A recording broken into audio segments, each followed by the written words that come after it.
Welcome to this Omnibus edition of Happy Times and Places, the positively inclined Doctor Who episode commentary podcast in which I, Toby Hadoke, watch a story chosen by a friend of mine and see if I can guess what their favourite things about each episode might be as I commentate along and drop in facts and observations. Hello, Toby. You join me in the fertile, featureless fenland of Cambridge. Thank you for inviting me to take part in this excellent series. I'm a massive Doctor Who fan, and I could wax lyrical about the virtues of Tom Baker and Matt Smith. But today I'm choosing a slightly more complex topic, shall we say, something which is an episode, a story which is not always regarded as highly as I think it should be. I want to talk about Attack of the Cybermen. This is the story that rekindled my love of Doctor Who. I was a massive fan of Tom Baker. I wept like a bereaved child when he regenerated at the end of Legopolis. And then I kind of dipped in and out of the Peter Davison era. I didn't watch the Peter Davison, Colin Baker regeneration. I didn't watch Twin Dilemma, but I turned on in, I think it was the January of 1985, and I watched Attack of the Cybermen, and I was hooked, and then I loved the whole of Colin Baker's first full season. One of the reasons that I tuned in and decided to pay full attention to this new Doctor was my father, Roger Bunce, sometimes a special feature on Doctor Who DVDs. My dad was working on Time Lash. He was also working on Revelation of the Daleks, and he told me that he was really enjoying them and he was really enjoying Colin Baker as the new Doctor, and he got me Colin Baker's autograph. I've got it up in my loft, I think. I would have pulled it down, but you know, life is short and loft ladders are long. So there it is. My reasons are very personal. I hope you will enjoy watching Attack of the Cybermen, and I'll see you after episode 1, where I will be selecting 2 of my favourite aspects of the show to talk about, hopefully in not too much length. Enjoy the show.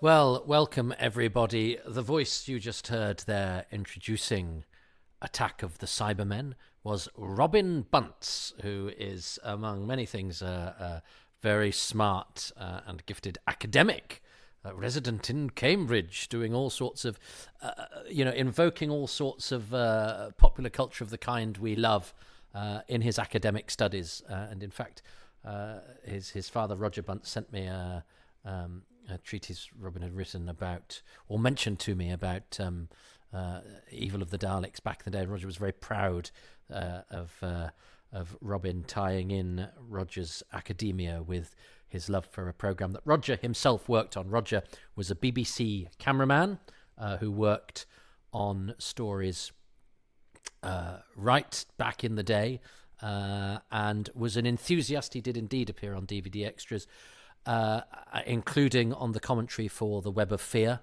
a story which, when it was returned and was showed at a London cinema, there were invited guests: Deborah Watling, Ralph Watson, Fraser Hines. I was delighted as I went. I was chairing the Q&A and saw Roger queuing up like a customer, which he was. So I was delighted to be able to go, we're going to throw some questions out now to somebody in the audience, because Roger Bunce was the cameraman, and he worked with most of the classic Doctors. He did a Who's Round for Me, which was a 2-parter. Lovely man, Roger, who died relatively recently, and is one of those people, people people will die, and you know people who are older than you will die. But Roger was such a sort of cheerful, ebullient sort of character, and always answered an email, always signed off, cheers, love Rog, love LUV, and was so sort of keen about preserving the legacy of the BBC, furious about the sale of TV Centre, but also I imagined him drinking real ale and being outside with a sort of short-sleeved body warmer and having a penknife in his pocket. I don't know if he had any of those things, but that's how I imagine him. A real enthusiast, a lovely chap, always very helpful, and just always there. So and we knew he was ill when we did the Web of Fear commentary. But he seemed to be... anyway, look, it doesn't matter. But I do miss Roger, so I can imagine how bereft the Bunce family have been feeling these past 18 months or so. So very kind of Robin, who I've actually, I don't really know. I've had more of a relationship, via emails than anything else. But that is the way of things these days. But I know that he will bring an intellect and an intelligence to his appreciation of Attack of the Cybermen. A fantastic perspective from somebody that, as he said, interestingly, he loves Matt Smith and Tom Baker, but he wants to fly the flag for Attack of the Cybermen. So let's go back. Doctor Who is riding high. We've just had the 20th anniversary season hot on the heels. The 21st season hot on the heels of the 20th anniversary special, when Longleat House had queues and queues and oversold, and there was a 20th anniversary special, then a follow-up season where we had what has been voted the greatest story of all time many times, The Caves of Androzani. Peter Davison going out on a high, handing over the reins to an exciting new Doctor. They'd had the experiment with the Resurrection of the Daleks, which was edited together into 2 longer episodes, and that made it have a sort of epic kind of feel. I remember when that was on. So that's what they decided to do with this season. Oh, amazing. So, I mean, Doctor Who was riding high at this point, and by the end of the year, it was a very different story. What an interesting time to be alive. And this is very much in my memories and experiences of being a young Doctor Who fan. So let us see what is in store for us as we... Tomb of the Cybermen didn't exist at this point. So a very exciting return to the planet Telos with the Cybermen who've made such an impact when they returned with Earthshock. So let's see as we go to press play on Attack of the Cybermen in 3, 2, 1. And I've pressed play. There we go. What's going to happen now? Doctor Who's going to start after a hiatus. And it's starting very... I might keep this in. No, I can't. And I am going to start in 3, 2, 1.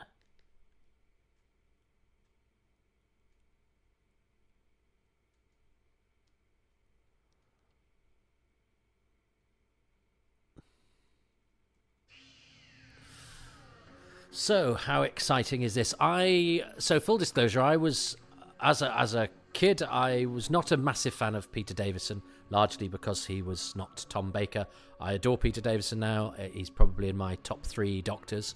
But I was very excited and delighted by Colin Baker, whom I had enjoyed in Arc of Infinity. He'd managed to make his role in that of guard captain one of the most memorable parts. Capital letters for the opening title captions, which is very interesting.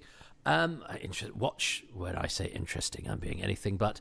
So, what I love about Doctor Who is even in the 2 obvious cannon fodder characters, we've got some very Eric Saywood dialogue. More bulges than an antenatal clinic. It's him trying to add a bit of adultness to Doctor Who. But here is Stephen Churchett, who died very recently. I was furious I was unable to get him an obituary in The Guardian. He was not only a character actor well known to modern viewers because he is Marcus Christie, the in and out solicitor of Dirty Den Watts, who had a long in and out history with EastEnders and a memorable character who'd generated some column inches when he returned relatively recently. But also as a writer, had a play at the West End, Tom and Viv, and also... which did really well at the West End. It had Michael Gambon in it, but also then went on to write numerous episodes of the likes of Inspector Morse, including The Remorseful Day, the last one. So you would think he had done enough to earn his place to be given 700 words by me, but sadly did not. I believe Anthony Hayward did one for the Telegraph, so at least he got somebody competent giving him his dues. Anthony is a fine obituarist. Stephen was very high on my list of people to do from Who's Round, even though that's the end of him, although we do see him actually being cybernized a bit later. But that's pretty much his contribution to Doctor Who. But I love the fact that people like that, even, as I say, the cannon fodder, the people that are there, if you're a seasoned Doctor Who fan, you know, are going to find something suspicious and die horribly. And you need actors to play those roles, and hopefully it's good ones. And I love it when it's ones with a story to tell. And I was always delighted to see, that guy who gets killed at the beginning of Attack of the Cybermen has, become an acclaimed and esteemed writer of high-end stuff that, has been seen and consumed by everybody. And so sad, and I think slightly cruel, that, although of course it makes no difference once you're dead whether you get an obituary in the newspapers or not, but it's the sort of thing that I think is important. I like people to be given their due, which is why my life's work seems to have been to be pointing out what you might have seen somebody in elsewhere, so that you can at least acknowledge their life outside of their brief sabbatical in Doctor Whoville. It's an odd peccadillo, but one that but one that I, for some reason, it's my kink, baby. Don't kink shame me. So here we have Colin Baker, who is the first Doctor I ever met, and he does all. He's a very theatrical Doctor, but actually this sort of television is slightly theatrical in style. The performances that you give with this sort of way of making television are very different to what you give now. And I actually did a short film recently where I was playing an 80s TV hero called Inspector Wen. So my casting was, a bit of a joke. And I actually did the little touch on the nose thing that he does with that he does with Perry. His Doctor is certainly. I mean, the costume. I never minded the costume. I do look at it now and go, I can see why it's one of those choices that does. That when somebody is dressed like that in front of 1980s scenery, it does look slightly sort of artificial and draws attention to itself as a piece of artifice and try hard fantasy. But I actually never minded it that much as a kid, and I like the idea of the sort of Doctor being tasteless. But what I do like about this adventure, and I certainly think the bits that hit me as a kid, I was desperate for Doctor Who to be grown up. That's the thing about a program that is associated with children, is that as a you never wanted to be Luke Skywalker, you wanted to be Han Solo because he was the older, cooler one. And I like this. I loved Terry Malloy's putting his finger in his ear acting there, because that's the sort of thing people do in things like the Sweeney and not in Doctor Who. So seeing it in Doctor Who, everything is tonally here rather reminiscent of the programs that grown-ups watch. I was allowed to watch grown-up programs. My mother and I have always had something of a tricky relationship, but I have to say she was always very open to us being capable of digesting forms of entertainment meant for older people. She trusted our intelligence and never hid anything from us. I remember a friend of ours being shocked to come round when The Young Ones was on and I was watching it. So I always felt that if something reminded me of the grown-up programs, and this does, the film stock. Lest we forget, it's not long after this that Doctor Who goes on to being shot on videotape outside. I really like film. This, if you took this scene now with Terry Malloy being sort of furtive and undercover on the phone and talking about kilos of plastic, that all feels like it's from a grown-up show about organised crime and terrorism, and and because it's reminiscent of Matthew Robinson's last production, Matthew Robinson, the director of this, where you have policemen with the guns with silencers on mowing people down in the street. That all felt like the sort of stuff I wanted from my Doctor Who. I wanted it to be more real and less fantastical.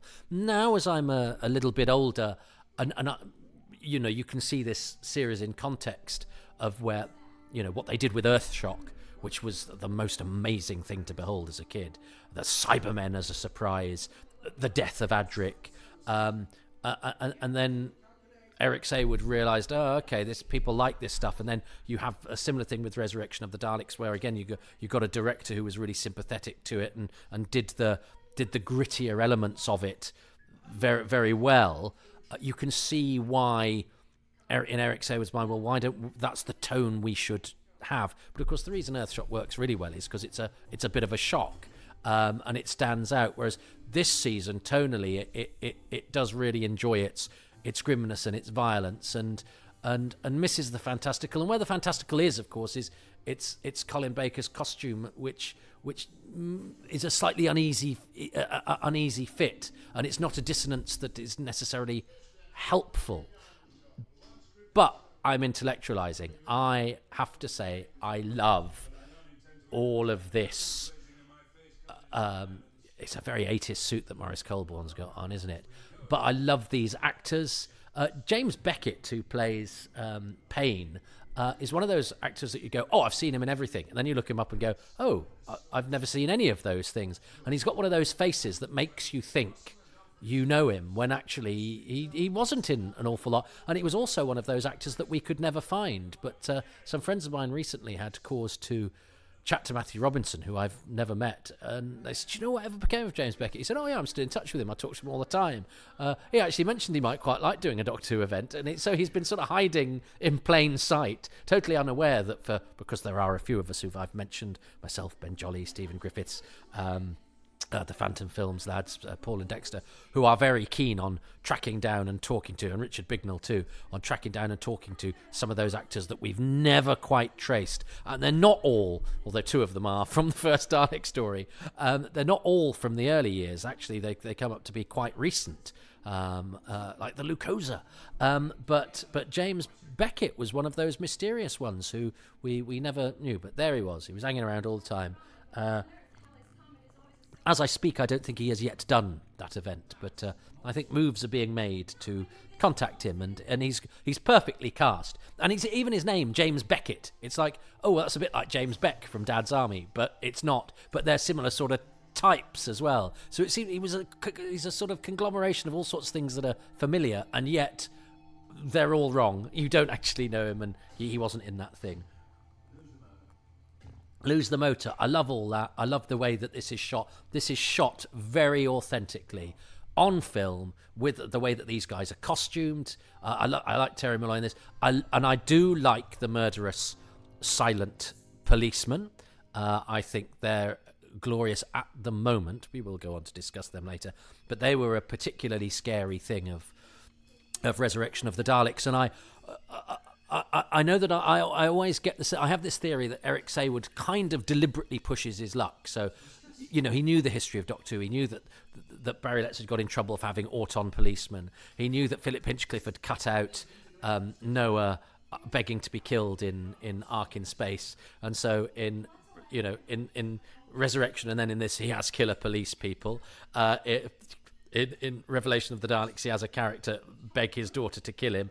It's almost like he's going, should we see if we can do the things they didn't used to be allowed to do? And I admire the pushing of the envelope, but equally, what seemed very gritty to me as how old was I? 11-year-old, and I love a submachine gun and all of that, but I also love. I love Brian Glover's. We will talk a lot about Glover. That thing, that's obscene. I love.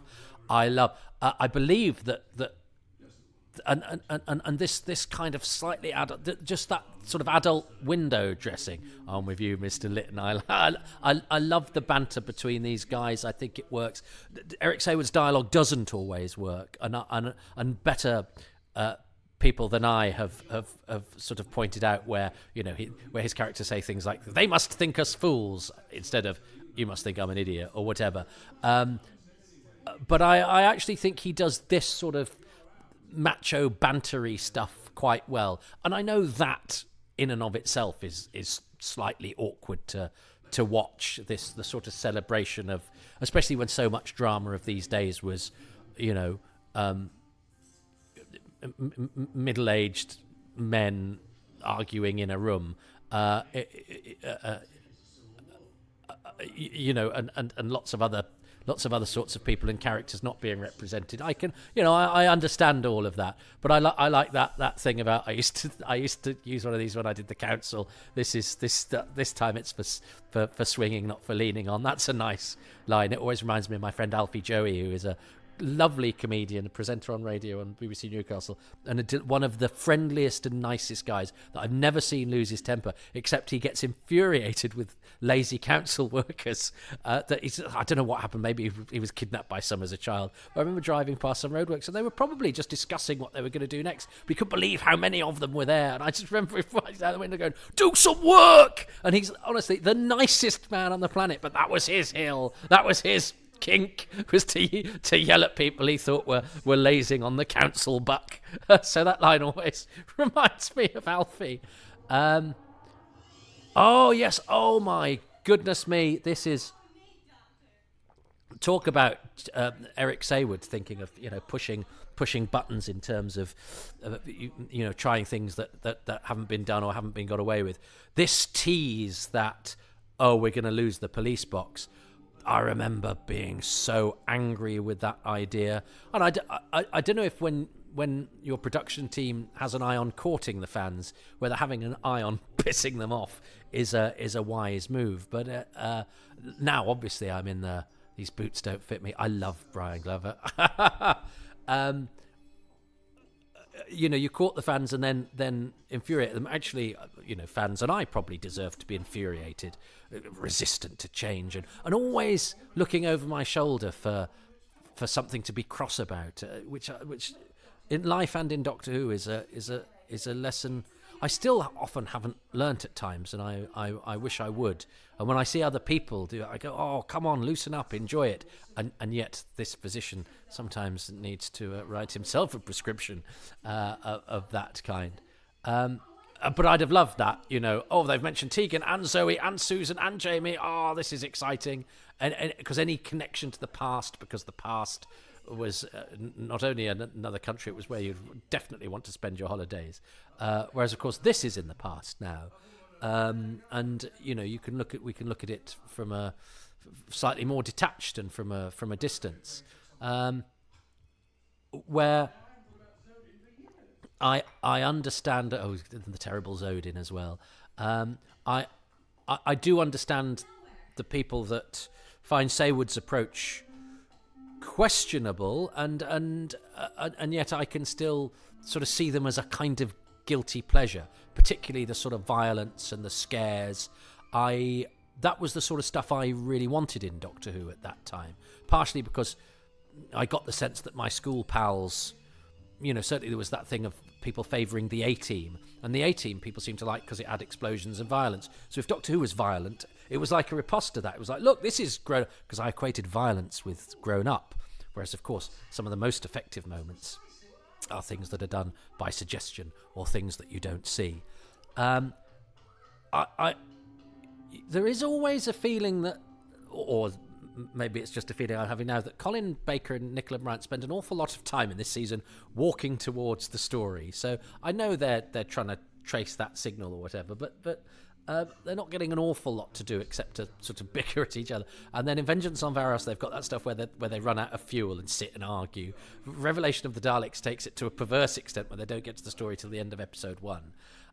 And it does feel like Saywood is more interested in his guest characters, but I think part of the appeal of Doctor Who is that you get to meet a whole load of new people in each new story, and you get embroiled in their fates, and part of it is a guessing game of who you're going to root for, who's going to survive, and the Doctor and the Companion are often conduits to other people's stories. And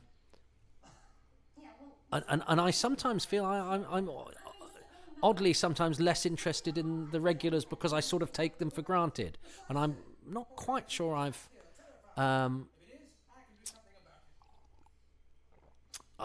not sure I've come to terms with how I feel about that. And I'm also not sure how I feel about some of the sort of slightly forced comedy. I think Colin Baker is a perky enough performer, that some of this sort of contrived comedic stuff is not necessarily as much fun as those involved think it is. I don't know, but he's always. I think Colin Baker's great at this. Mind racing stuff going on while something's going wrong, and I think he exudes a sort of keen and rather testy intelligence, and he's got a forcefulness and a presence that sort of overcomes the costume, and he's too much of a gent. I know he's sort of said, I would quite like something more austere, but I wonder how. I think our image of his Doctor in his era would be very, very different if he wasn't in that costume, sliding doors and all of that. But and that's supposed to be the I Am Foreman scrapyard as well, isn't it? I totally overcome that. Well, at least they spelt Foreman right. But yes, it was getting to the point where there's a lot of. Yeah, let's give the fans what they want. But unless you get it absolutely bang on, those very people that you think you're serving are going to be furious. And I remember that there was a lot of that going on at the time where, they were giving you something, but they weren't. Yeah, there was some sort of compromise. We've brought back the Silurians, but we don't know what their third eye does, or whatever. We've brought the Brigadier, but we've got the dates wrong. And then you kind of go, well, what was it therefore worth doing? And as I say, I loved anything that was a reference to the past, even though I hadn't seen the past. And I think that was false nutrition. So this is a pretty grim death for poor old Payne. So he's gone, James Beckett, but hopefully appearing at an event near you soon. And I do like those. I do like those characters. Oh, and it's an organ, and they do a joke, don't they? It's quite fun, actually, the TARDIS changing shape, and I'm pretty certain Colin worked out this bit of business. I think he told me that when he was the first Doctor I met. I'm sure I've told this story, so just keep it brief. If your first Doctor you get to meet is Colin Baker, in fact, the first famous person you as an impressionable and nervous youngster get to meet is Colin Baker, then I think you're very, very lucky, because I was, and it was an experience that was better than I could have imagined, and that was down to the generosity, decency and conduct of Colin Baker, who is a wonderful ambassador to Doctor Who, then as now. And this is where we get, it's the sort of waywardness of tone, I guess, that's the interesting thing about this period in the show, because I love these silent policemen. I think they're really spooky. They're a really good presence in Resurrection. And here we've got a comedy moment where he raises his hands and lowers his hands. A comedy whacking great inverted commas moment where the Doctor puts the hat on, and as you say, the joke is that Perry could have shot him in the face. You just think, I think somebody needs another eye on this, just ironing out that sort of stuff, because it's tonally, it's a dissonance that, as I say, isn't helpful with the drama. It's slightly odd, but and I think they're slightly undermined, these two coppers of Lytton who they come back at the beginning, and you think, oh great, they're going to be like they are in Resurrection of the Daleks, where they do that horrible bit where they chase Tegan and then shoot the man with the metal detector on the edge of the River Thames, and they're grim and silent and stalky, and now that's them sort of dispensed with, and I remember feeling that was a bit of a shame. I think this stuff now is very good, but I remember being furious at the time, because I'm from a time when the Target books had on the back, the Cybermen, they have the strength of 10 men or whatever, and they are indestructible, and the idea was that Cybermen, how thick is it, less than you? he's almost like Eric Saywood has sort of tried to clone Chris Boucher, but his the photocopier he's used to photocopy Chris Boucher hasn't quite got enough toner in it. But I do like this scene, and I think the setting of the sewers is nice and atmospheric. But again, how many sort of continuity things are being piled on and piled on? And let's not even get to the mystery of who wrote it. And I did suggest to looking for Paula Moore, although my belief is that the lady in question was never going to give an interview because it would have compromised the royalties that she was getting, because they actually did a very naughty thing here by ascribing it to a writer who had nothing to do with it in order that the script editor get to write the scripts. That is slightly, not done. There's a reason that there are rules with the Writers Guild and the BBC, and it's to protect the interests of its members who are freelance writers. But you don't need a lecture on that. But I do love the black camouflage Cyberman too. I think that's a terrific idea. But Paula, this hasn't been reported actually, but Paula Moore is dead. She died a few years ago, 2 or 3 years ago. But I only found out way too late to do any sort of piece about it or announcement or anything like that. But yes, I'm afraid Paula Moore or Paula Woolsey is no longer with us. So we will never hear from her about exactly what went on from her end. Were she ever allowed to or prepared to say so? I love this. I think it's just that simple conceit of going, well, let's have a Cyberman that's black. And I love the fact that Griffiths hasn't listened and he's sequestered a gun.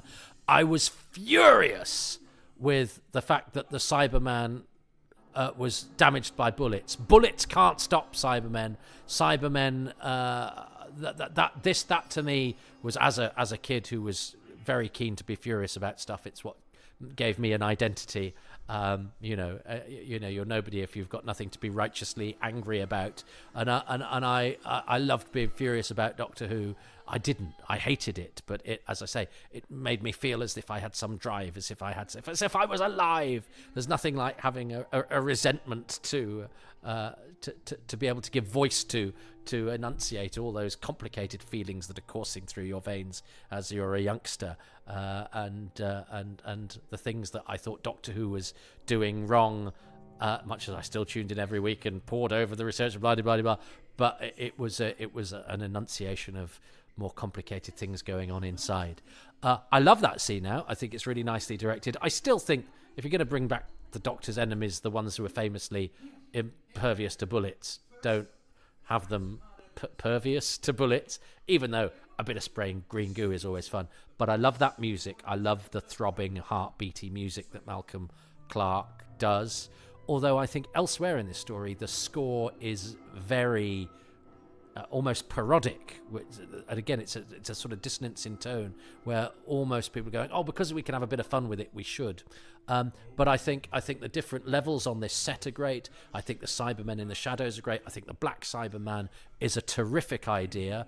I'm sad to see the policemen are now being cybernized, especially as also so that we know that they're the same people. They've still got their policeman's. Has he still even got... I didn't look properly. So I think they still got his policeman's helmet on. I think when you're undergoing cyber conversion, they'll probably take your hat off.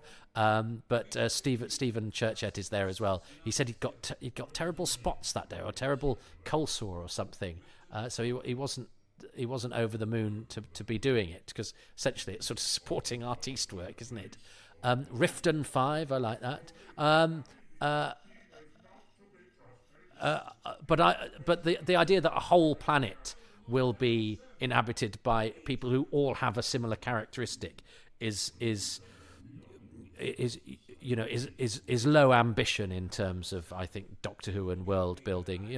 That the Earth is a planet, and different cultures and different people have all sorts of different characteristics. So the idea that everyone from that planet is one thing is strangely limiting, but not unique to this. David Banks, I love. I miss Mark Hardy. I find Brian Orrell's Cyber Lieutenant not quite as... Mark Hardy's got a slightly more rasping delivery, so I I prefer my Hardy Cyber Lieutenant to my Brian Orrell Cyber Lieutenant, because Orrell's diction is slightly like that. Whereas Mark Hardy is like, anyway, I'm still not going to stop doing Cyberman impressions. David Banks, I love.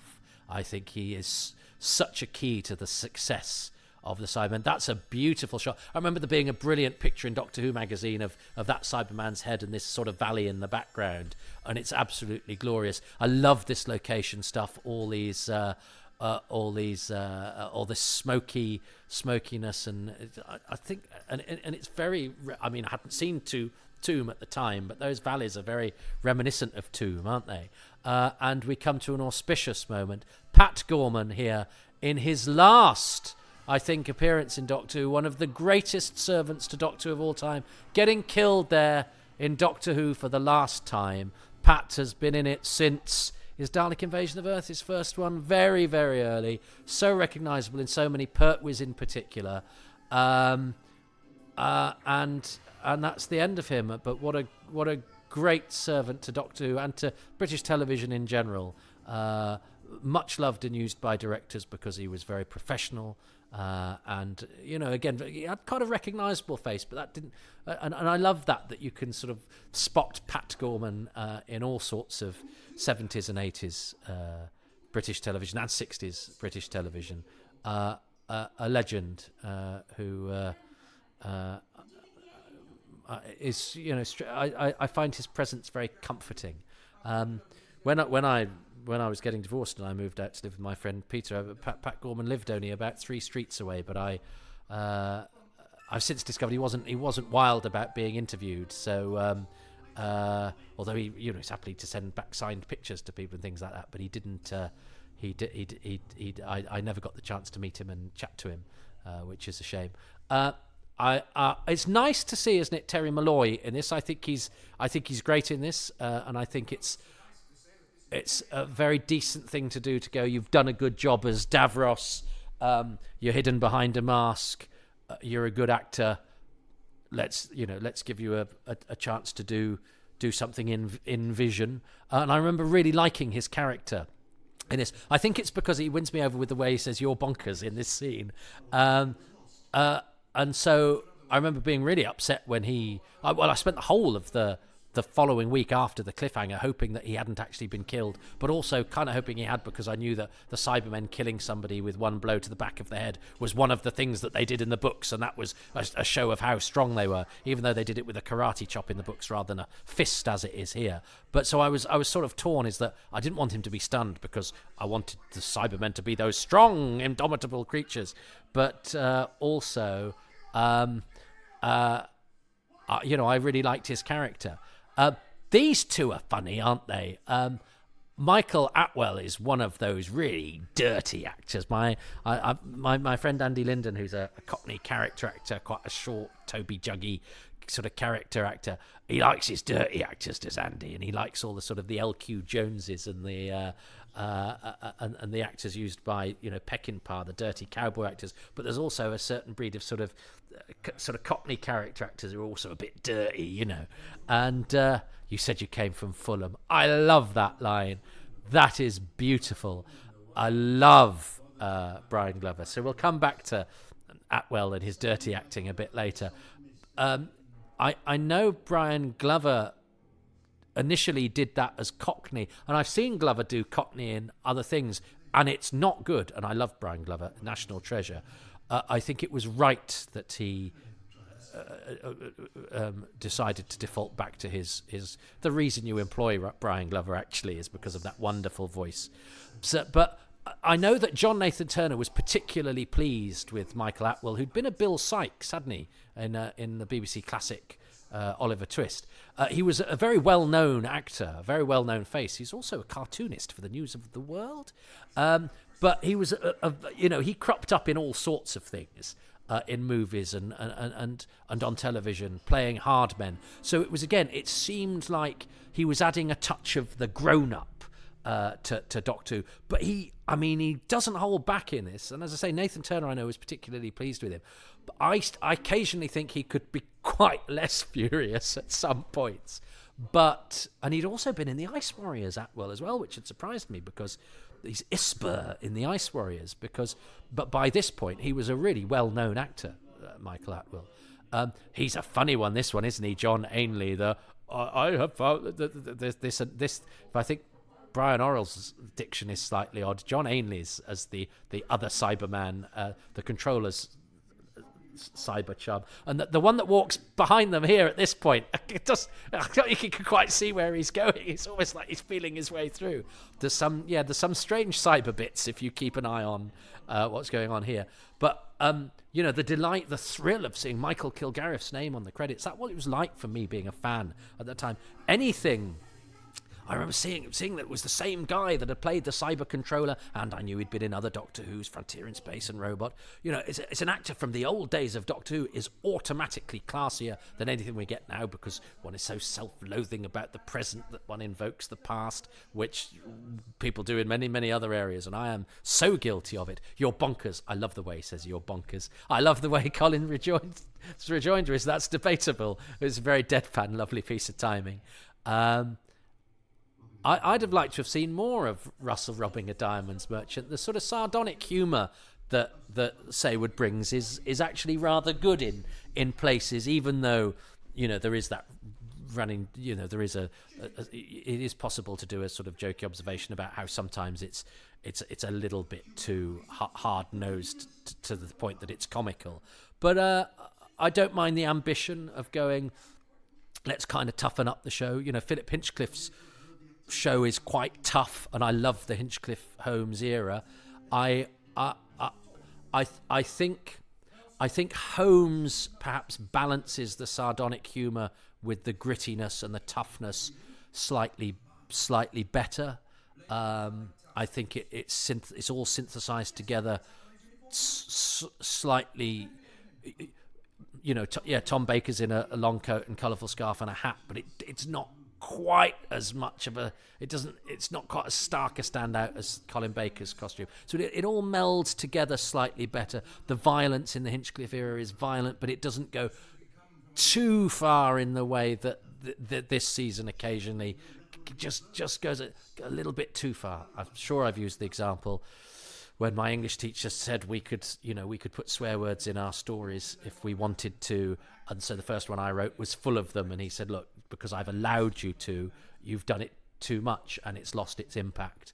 And I think the desire to sort of toughen up Doctor Who and make it a bit more muscular as a lure away from the A-Team, and as a riposte to the idea that Doctor Who is sort of cheap and slightly tatty and slightly glitzy and light-end, to make it a bit more good. I think that's a reasonable decision to make as script editor and storyteller, especially as Earthshock and Resurrection and Caves, which are the stories that do that sort of stuff well, had been the most successful ones. So I can see why they made that decision.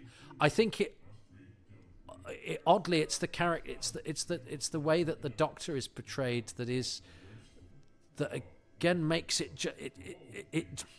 its tastelessness seems somewhat misplaced when you've got a sort of, when your lead character is dressed in that way, and sometimes when your production design looks a bit more like, the blankety blank than Blade Runner, and that's a dissonance between, the way that television is made here and what they're trying to rise up against or play against or contrast to, and the resources that they have available. So.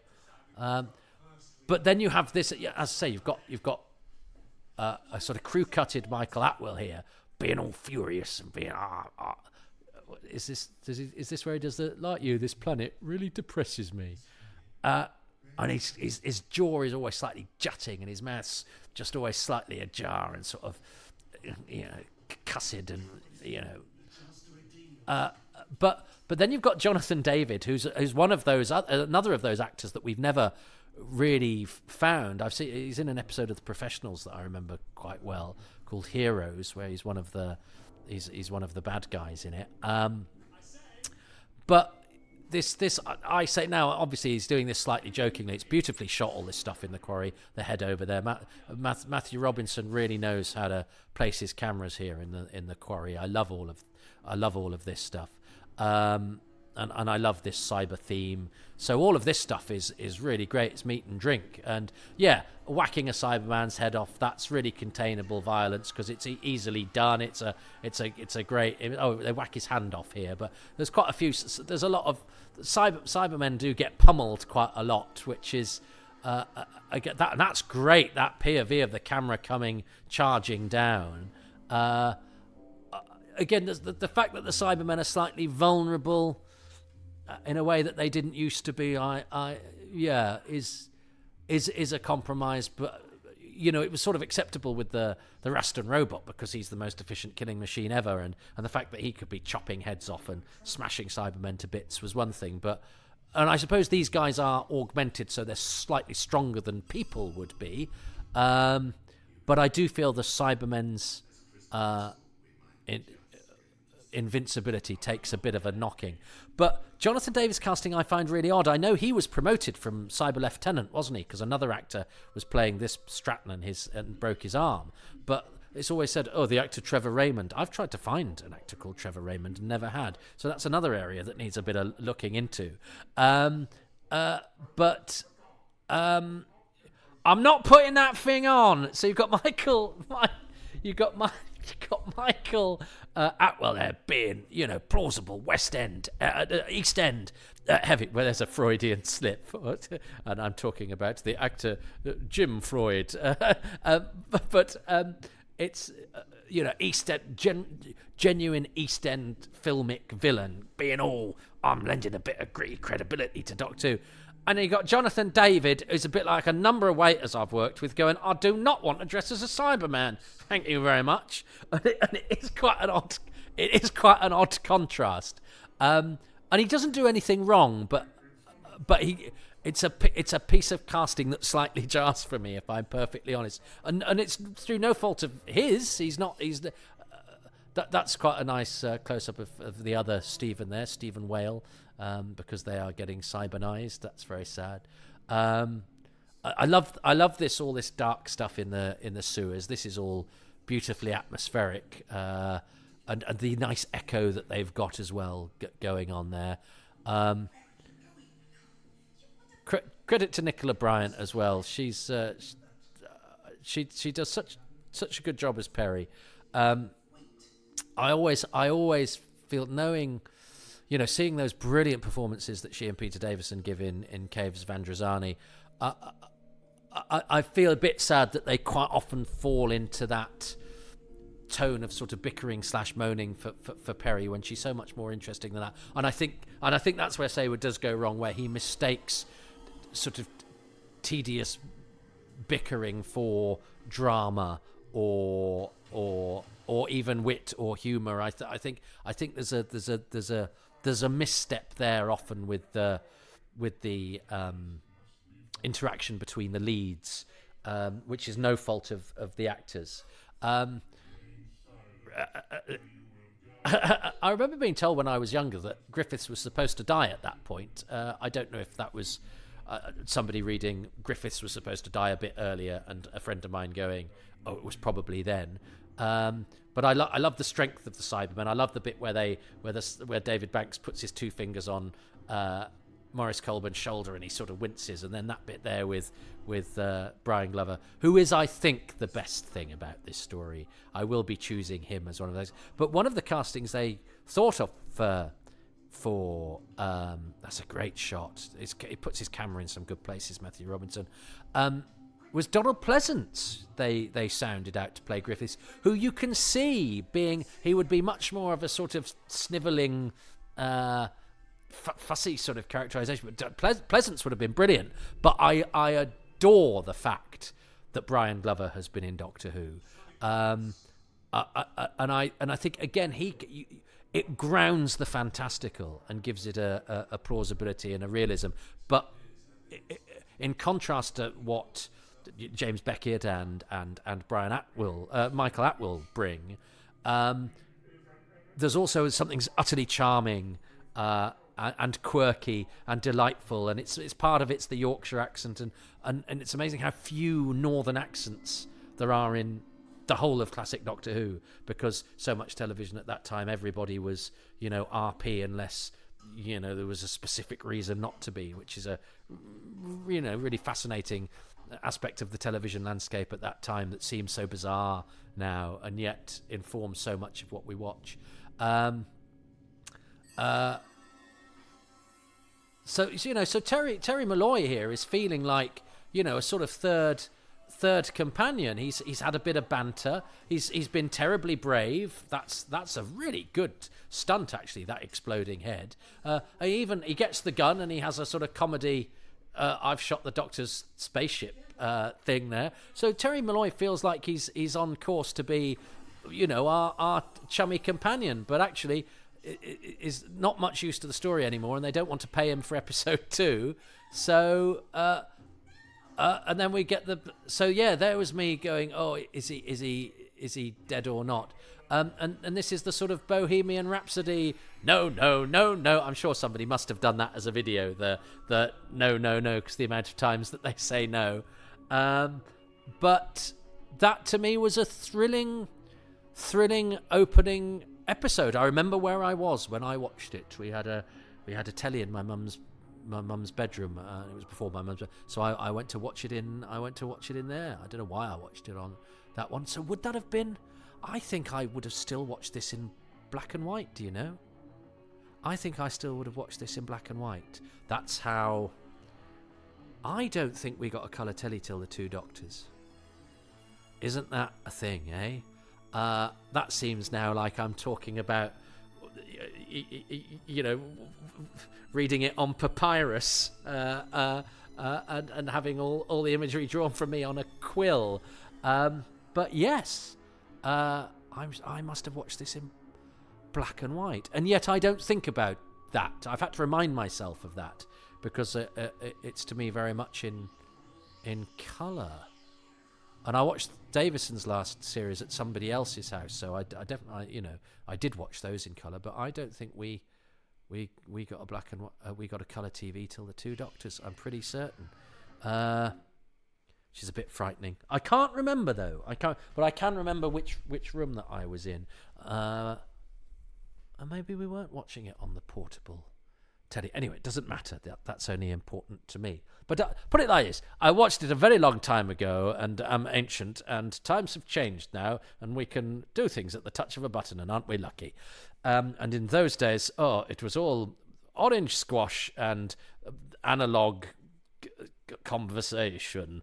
So listen, I really enjoy that first episode. I mean, I suppose the issues I have with it is that I think Colin Baker's costume, which I think as a piece of design is good, I just think it slightly doesn't quite meld with everything else around it, and that can be helpful as the Doctor, but it's almost like it's too big for the screen, in the sense that sets in those days are rendered largely on one level with 3 flats, and it's multi-camera, and it's a little light end, isn't it? That's whilst trying to be Blade Runner / Alien / which is what Saywood wants to do with the violence and the gore. But as I say, I have to be honest. As a kid, I wanted the violence. I wanted the toughness. I wanted the grimness. That made me feel like my program that was often dismissed as kid stuff could actually compete with grown-up stuff, and therefore earn its rightful place, in the nation's hearts and affections. But this is, of course, where did the viewers drop off massively between episodes 1 and 2, and I think that's there's maybe one too many invocation of past glories. And I started talking about Kilgarriff, didn't I? The idea that you chase to get the actor that had played the part 20 years ago, even though you can't see his face, even though 20 years ago or whenever it was, he didn't say the lines, and now he's got a massive tum. It seems an odd way to bend over backwards in order to cast the same person. But But anyway, I'm still glad he's there because I like Michael Kilgarriff, and I like an awareness and a deference to the past. I think it behoves us to pay tribute to what has gone before and realise that we aren't where we are without the skill and hard work and creativity of other people. And I think the entertainment industry is particularly bad at remembering that, and actually can often scoff at the people that went before it. So at least for all his faults, John Nathan Turner did have a respect for what had gone before in a way that doesn't always happen in this business, a business that forgets people very quickly or dispenses with them. Sometimes it's more active than that. Anyway, listen, what are my favourites? I've got to choose two favourite things. I thought it was, is it two? Well, it is. Well, that's what Robin said he's going to do. I can't remember my own rules. I suppose that makes sense because if it was 225s, there'd be one thing for each. So, well, my two things are, I'm going to have an argument with myself because I've got to choose Brian Glover because I think he's going to be chosen at some point, and actually he gets less to do in episode 2. You said you came from Fulham, and he's got a brilliant line next week where he says, time travel in an organ. I love that. So I have to choose Glover because I think actually across the whole story, he's the best thing in it. So then my second thing, do I choose the black camouflage Cyberman, which I rather like? That could be my bonus thing later, because I do really think it works, and it's one of those in Doctor Who always, the simplest ideas are sometimes the best, or a slight twist on something that's just taken a little bit of thought outside the box that you go, oh, that makes perfect sense, and it's really effective, and I love all that darkness in the sewers. I was too busy moaning about the fact that the Cybermen are amicable to bullets, that actually that scene with the music and the advancing Cyberman and Griffith shooting and Lytton turning the gun on him, and then the door opening and the two Cybermen coming through and the light streaming through that. I think that's a brilliantly directed sequence and really, textbook classic, wonderful Doctor Who stuff. It's got all the ingredients you want there, apart from the fact that I was too busy being distracted by the fact that Cybermen shouldn't be damaged by bullets. That Cybermen can't be damaged by anything except gold and radiation and a weather machine, and apart from that, what else have the Cyber Romans done for us? But I think the other thing that I like is what I call that gritty Euston Films stuff. The fact that all the stuff with Lytton and his mob, and everything from Terry Malloy's finger in the ear, which I just love. I think that's just a lovely little touch. And I think in the book is the telephone handle greasy as well. I don't think I've made that up. Is that he speaks to the telephone and he has to wipe it, or it's a bit manky anyway, which is a nice little realistic visceral touch that again is to Saywood's credit to balance out all of those well rehearsed arguments we have against his take on the show that I understand, and I'm sympathetic to those criticisms. But not only that. And also, it's very interesting because Maurice Colborne at the time looked brilliant in that suit. That looked really high end, but it does look a little bit 80s now, and you can sort of feel the acrylic of the shirt and that slightly light grey. That the way that suit is cut and fits is slightly. It looked amazing at the time, and now it looks just slightly dated in its cut and its shape and its colour. But I love that mob of characters. I love the interaction that they have. And as I say, there's something about the hue and grain of the film that gives it a certain authenticity or reminiscence of, stuff like Minder and The Professionals and those things that were shot on films that grown-ups watched that seemed to have a sort of atmosphere and feel and sheen about them that was just slightly grittier, slightly more urban, slightly more eavesdropped upon almost in a way, although actually some of that filming is actually, very filmic and almost cinematic in a way, or certainly large television. But that also ties in with that filming on Telos and the way that the camera is placed and the smoke and all the stuff in that quarry pit that is made to seem like a sort of industrial, cold planet. that again feels like a sort of authentic. You can feel the coldness in the air. You can hear the metal clang, and again that's something. You can see the breath in the air, and that's something to do with again the authenticity of the filming. So it's that feel, it's that film, it's that, and Michael Atwill helps with that as an actor in those scenes as well. But even Pat Gorman, because he's got the face that fits those sorts of things in the same way that James Beckett does. So that sort of what I call that Euston-y, gritty, grimy feel. So it's not just urban because it works in the quarry pit as well. But I think you know what I mean. That and Brian Glover, they're my two things about episode 1 of Attack of the Cybermen. However, Robin Bunce, son of Roger Bunce, a high-achieving individual in his own right and a very, very nice man, but also he has a connection because he is the son of the much-missed and utterly lovely Roger Bunce, who was a cameraman on many Doctor Who's, not including Attack of the Cybermen. But what has Robin chosen for episode 1? Well, there's so much to like about that episode. Before I get on to my picks, just a bit of background information. This was the first Doctor Who that I ever committed to the medium of VHS. So we bought a video player, I don't know, a year or so before this to watch, to record Box of Delights. So this was the first time I committed Doctor Who to VHS, and I watched that tape over and over again. In fact, I recorded the whole of Colin Baker's first season and got to know it really, really well. As I say, even to this day, I still love that season. Anyway, turning to this episode, what are the two things that I'm going to choose of this smorgasbord of wonder that we've just experienced? Well, first of all, I'm going to say that what I love about this episode is the recreation of 1985. The BBC, the script writers have done such a good job, Paula Moore I should say, of course, has done such a good job creating a plausible 1985. I'm thinking about Lytton's suit. I'm thinking about the joke about council workers leaning on their shovels, which is kind of pitch perfect Dame Shirley Porter 1985. I love the location work. I love the way that Lytton's car pulls up outside this incredible office block in Hammersmith. It's a great example of 80s modernism. Sadly, it was pulled down a few years ago. I went and had a quick look at Hammersmith. I went and had a quick look at the area where this was shot in preparation for this video. And what I noticed is that the location scouts chose the most 80s view in that whole vicinity. There's kind of 70s brutalist office blocks in the background.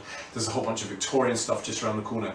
But the location scouts obviously zeroed in on this kind of high 80s modernist incredible building. So I think what they're doing in creating this incredible feel of the 1980s, this wonderful distillation of 1985. I think what they're doing is they're doing that thing that H.G. Wells does, which H.G. Wells calls the domestication of the impossible. That is to say, they are creating a plausible right now, and then dropping something alien and something fantastic into it. And in so doing, by creating such a plausible real world, it makes the alien invasion, or it makes this science fiction element all the more plausible. So as I say, that's my first pick. I love the way they've recreated 1985. My second pick from this episode would have to be Nicola Bryant and her portrayal of Perry. Nicola Bryant, I think, is one of the real gems of this era of Doctor Who, and together with Ace, I think, these are the two companions that really stood out to me from 80s Who. What do I like about Nicola Bryant's performance in this case? Well, first of all, I love the way that she consistently laughs at the Doctor's foibles. It's often said that Peter Davison is a real human Doctor. I think Colin Baker's a really human Doctor as well, but he's human in a different way. He's human in the sense that he has these foibles, and he has a slightly overinflated sense of his own importance. And Nicola Bryant, the way she reacts off him, brings that out beautifully. I also love the way that Nicola Bryant holds a gun. Okay, so she holds a gun a couple of times in this episode, and both times you can see a kind of moral struggle in her performance. Particularly when Colin Baker is popping up out of that hole in the ground wearing the police officer's hat. you can see the kind of moral confusion, the resolution tempered with the knowledge that she's about to, use lethal force. So I think Nicola Bryant is just fantastic. She makes all of the action plausible. She makes the Doctor more plausible because of her performance. So those are my picks, 1985 and Nicola Bryant. Those are my two picks from episode 1. I'll let you enjoy episode 2 and I'll run you through my picks from episode 2 in, 45, 50 minutes, whatever, something like that. Enjoy. Thanks, Robin. And as he alludes, when I approached everybody to do this, these were, planned as podcasts and videos. I will, I'm sure, one day put the videos together, but the podcasts will certainly be out a lot earlier than that. So with apologies to all of my guests who went to trouble to film themselves in excellent quality with fantastic backdrops and, really pay attention to that. And for most consumers, it's in podcast form. But you live and learn. I went into these podcasts utterly clueless as to what I was doing. I did get an early spurt of, lots of people tuning into the YouTube versions, but these podcasts are much easier to send out and are much easier to consume as well. So I have to concentrate my resources on those because I also have to earn a living and do the job that I do that actually pays me money. So anyway, that's apropos of nothing, but it's an acknowledgement that Robin went to trouble there to film himself rather wonderfully, and you're currently just getting his disembodied voice. Do I get a little smidgen of a point for his what he calls the recreation of 1985? I think we were alluding to some of the same things there about the feel and the grittiness, and yes, he described it much better than I because he's an historian and a scholar and an intellectual and all of those things, whereas I'm a lovey with an iPhone with a good memory for character actors' names. But and yes, that pulling up of the car outside the building is a fantastic establishing shot of telling you everything that these guys are about and what sort of genre they're in, and as he says, bringing that sort of genre that we associate with modern British crime drama. Grounds the science fiction. It's what I've alluded to often in this podcast about the John Pertwee thing of the Yeti on your loo in Tooting Bec. The idea that if the background and the setting and all of the window dressing is very real and plausible, the juxtaposition between that and the fantastical is all the more stark and all the more interesting and all the more a perversion of what we know, which and there's nothing more frightening than a version of what we know that's slightly skewed or has an oddness imposed upon it or has an interloper come into it to upset it. That I think, or it tends to speak better to us than a load of people in different hats from another planet and funny salutes, getting invaded by a monster where it's not that it's never quite as effective, which is why Doctor Who keeps coming back to Earth, because it's the perversion of the recognizable, and that's Doctor Who at its best, when it takes what we know and pulls the rug from under it, or is a slightly different take on it, or perverts it. And so yes, that looks like a sort of a heist in an episode of The Professionals, into which indestructible, but not as indestructible as they should be, alien robot guys come in and kidnap the bank robbers, as it were. So do I? It's up to you whether I get a point for that. I didn't choose Nicola Bryant. Again, because I take the regulars for granted. I love Perry. I love Nicola Bryant. I do think she could have been better served in her time in the series, and I actually think she's better served at the beginning of her run and at the end of her run than she is in this season. But that's none of that is a reflection on her, and I think Robin's quite right to highlight the gun. I remember Tom Baker highlighting how Louise Jameson holds the spade in Horror of Fang Rock when she's feeding the furnace or whatever it is in that, and he's saying she's a bold actress there because she's doing it as an alien who doesn't quite know what a spade is, whereas a lesser actress would try to look a bit cooler about it, as it were. And I think Nicola Bryant does the same thing there, is that she and as Robin points out about the way that she holds the gun, there's a temptation when you're an actor playing cops and robbers and soldiers and all that sort of thing to go, I've got this, I like this because I'm an actor, sort of showing off. Whereas Nicola Bryant's going, I'm Perry, the botany student, and I don't really like holding a gun, but I know I've kind of got to. So instead of the vanity of the actor going, I could look pretty cool with this, holding this gun, she's very true to the character. And it speaks about her awkwardness, and it helps with the uncertainty of the drama, because there's a fragility to what she's doing, because she's not totally in control of holding a gun, because she's not kind of used to it. That's a really good thing for Robin to highlight, and I absolutely endorse that choice. But I didn't make it because I chose Brian Glover, which he might choose next time, and if he does, I get the point for that because I've already chosen him. I mean, it's a loaded weapon, that, because it means that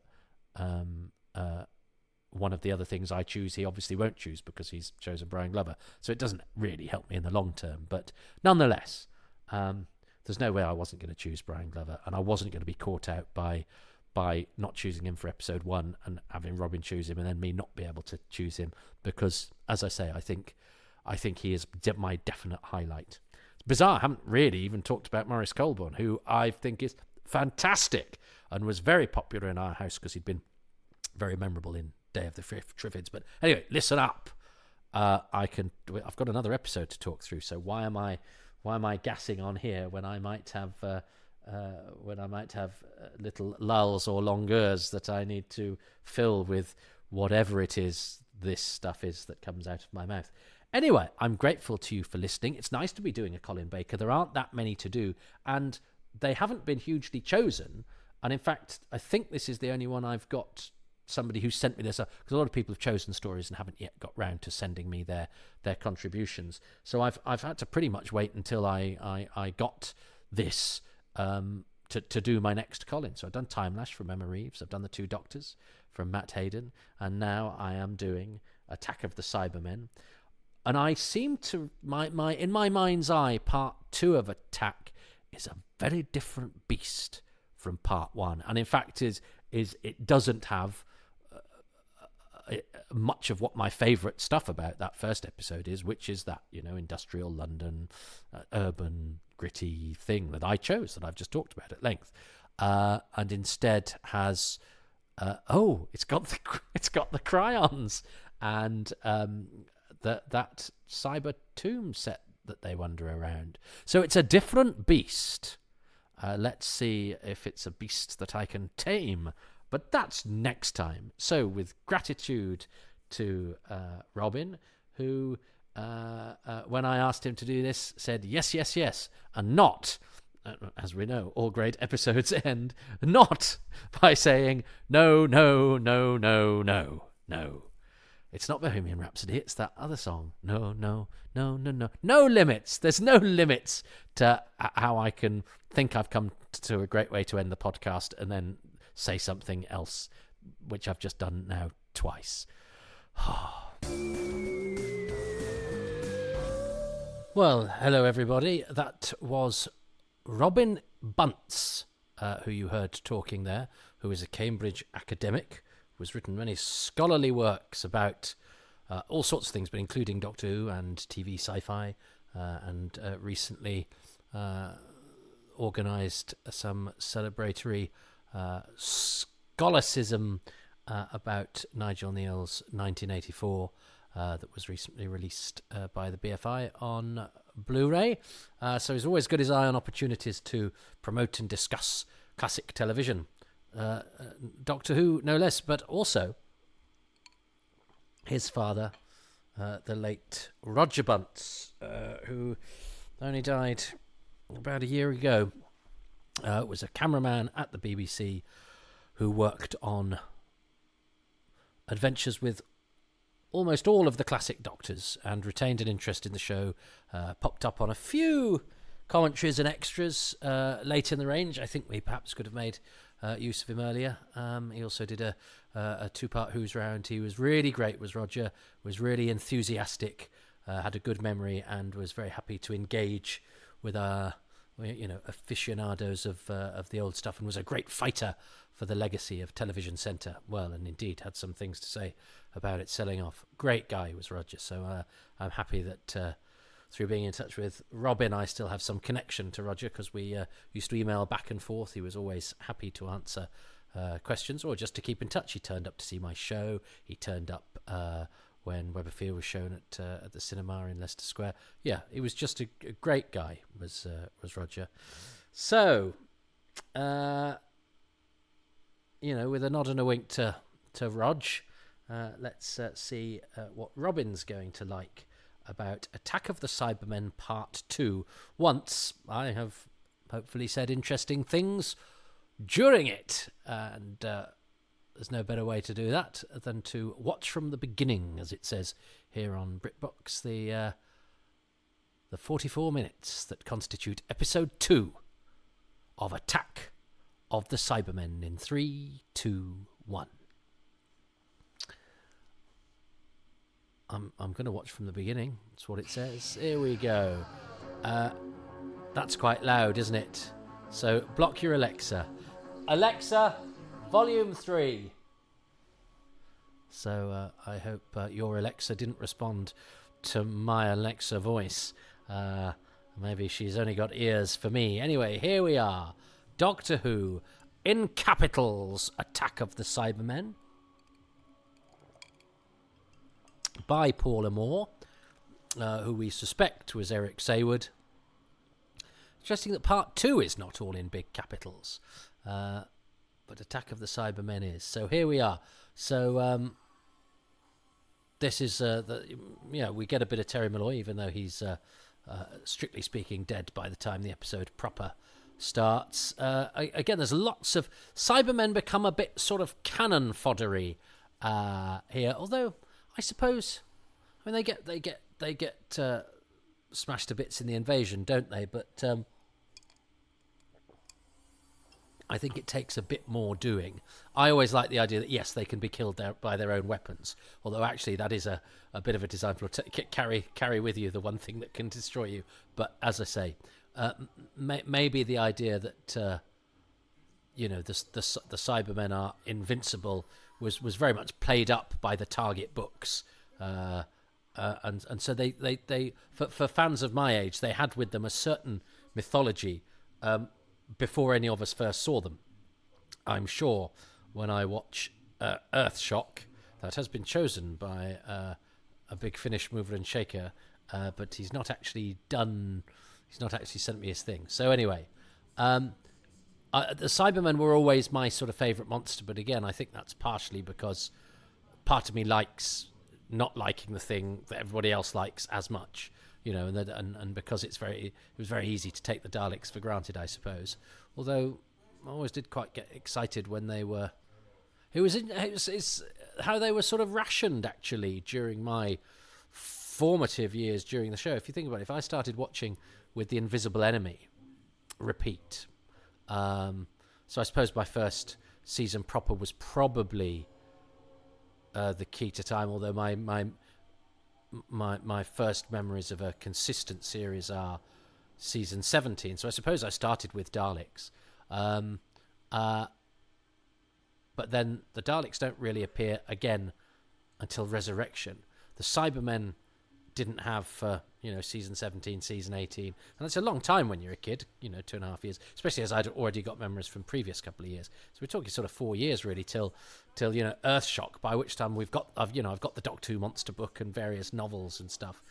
So the Cybermen were always quite exciting for me, and I think these 80s Cybermen are very good. I think they deserve a lot of credit for those pilot suits that they augment with those pipes and sprayed silver, and the gloves at this stage I think are very good. The comedy, this is where Malcolm Clark's score, which has much to recommend it. I love the Cyber March. I love those clanging bells that suggest sort of chilly metal, echoing around cold, dark, shadowy catacombs or ship's holds or whatever. But we've got the Steptoe and Son sort of riff, haven't we? And then we have the funny, or Stratton's a bit sad he's having to be a Cyberman, and it's tonally a bit all over the place.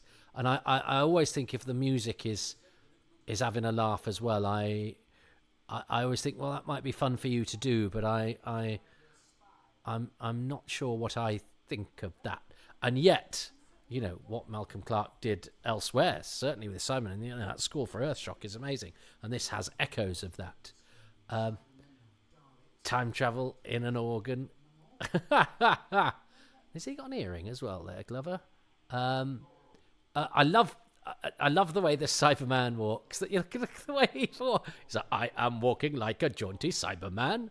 Now, John Ainley is the name of the Cyberman that chats to Michael Kilgarriff. There's very much sort of two double acts. There's the cyber controller and jaunty John Ainley, and then there's the cyber leader David Banks with Brian Orrell as the lieutenant. But he is a relation, I believe, of Anthony Ainley. I'm sure there was a mention there. I'm sorry if I'm drinking a bit. I'm watching on the... you might snap your hand off this. This is very much... He likes it in the dialogue as well, doesn't he? The fact that things are a bit visceral and violent. Does Mr. Saywood, whose hands you can see all over this. Maurice Colburn carries off a jumpsuit very well. I think these two guys look great. I think Maurice Colburn didn't really mention last time. Odd that, because his return was great news. He'd made such an impression in Resurrection of the Daleks, but we already liked him because he'd been Jack Coker in the Household Hadoke. He'd been Jack Coker in Day of the Triffids, which was, it was a BBC science fiction that was a bit grown up. It was not like Doctor Who. It was one that you had to stay up a bit later to see, and it was altogether deemed a bit more serious. And the heroes are nice, but the lady's posh and the bloke's lovely, John Deteen, and Maurice Colburn was there to give it a bit of grit. He was the one that I think shouted at the government and to handcuff people to blind people in order that people, no, he didn't do that. But anyway, he was there. He was there very much as the sort of hard-bitten, tough guy, uncompromising, pragmatic kind of hero, not necessarily the one that you liked, but the one you admired because he was a bit tough as old boots. And so having him in Doctor Who was quite cool. Then the idea that he would come back was very exciting. Odd though to then take everything that we kind of liked about him in Resurrection, that he was this, cold-blooded killer, frankly. And I don't think I'm ever quite, that the whole thrust of this episode, leads to the punchline. I don't think I've ever misjudged anybody so much as I did. The man who led the massacre of... The first thing we ever saw him do was to massacre some escaping prisoners, who then kill... the reason he escapes at the end of Resurrection is that he kills one of his own men in order to leave no trace. He's not that nice. He may be working for the Cryons in this, but I don't think they ever quite rationalise that with his brilliant villainy that he does in Resurrection of the Daleks, and what Maurice Colburn does very well. Although, of course, his final role was as lovely Tom Howard in Howard's Way, who was an altogether more benign and sort of serious lead type, and it was the part that he was playing when he died. I think and I remember reading in the paper when he died, very, very young, just as he was, he'd finally sort of got a lead in he died because he's in Gangsters, of course, in which he's excellent. If you've ever seen Gangsters, there's an eccentric series, but I very much recommend you give it a bash. That's some nice direction with the Cyberman standing outside when the cyber lieutenant comes in. It's just a nice bit of positioning. You will go to the console room. I talk slightly like I've got a nasal issue. Whereas Mark Hardy is much more like that. Yeah, anyway, I've got to stop being hard on Brian Orrell for not being Mark Hardy. I sound like I've got a Mark Hardy crush, but I do like Mark Hardy's Cyber Lieutenant. This is nice. This is quite a shocking scene, I think, and I love the Cybermen with that's beautifully shot, that real close-up of the profile of the Cyberman. But yeah, the cobwebby Cyberman going through the catacombs, I think is really nice. you know, and as a young fan, the idea that we would be revisiting the tombs of the Cybermen, especially as Tomb of the Cybermen was missing, and I don't think I'd seen a picture of the Cyber Controller at that point. I think it took a while before. I know there are pictures of the Cyber Controller in Tomb, but I don't think there were any that I had seen. I don't think until after. So the Cyber Controller being a domed thing without handlebars was a bit of a surprise to me. And you know, it's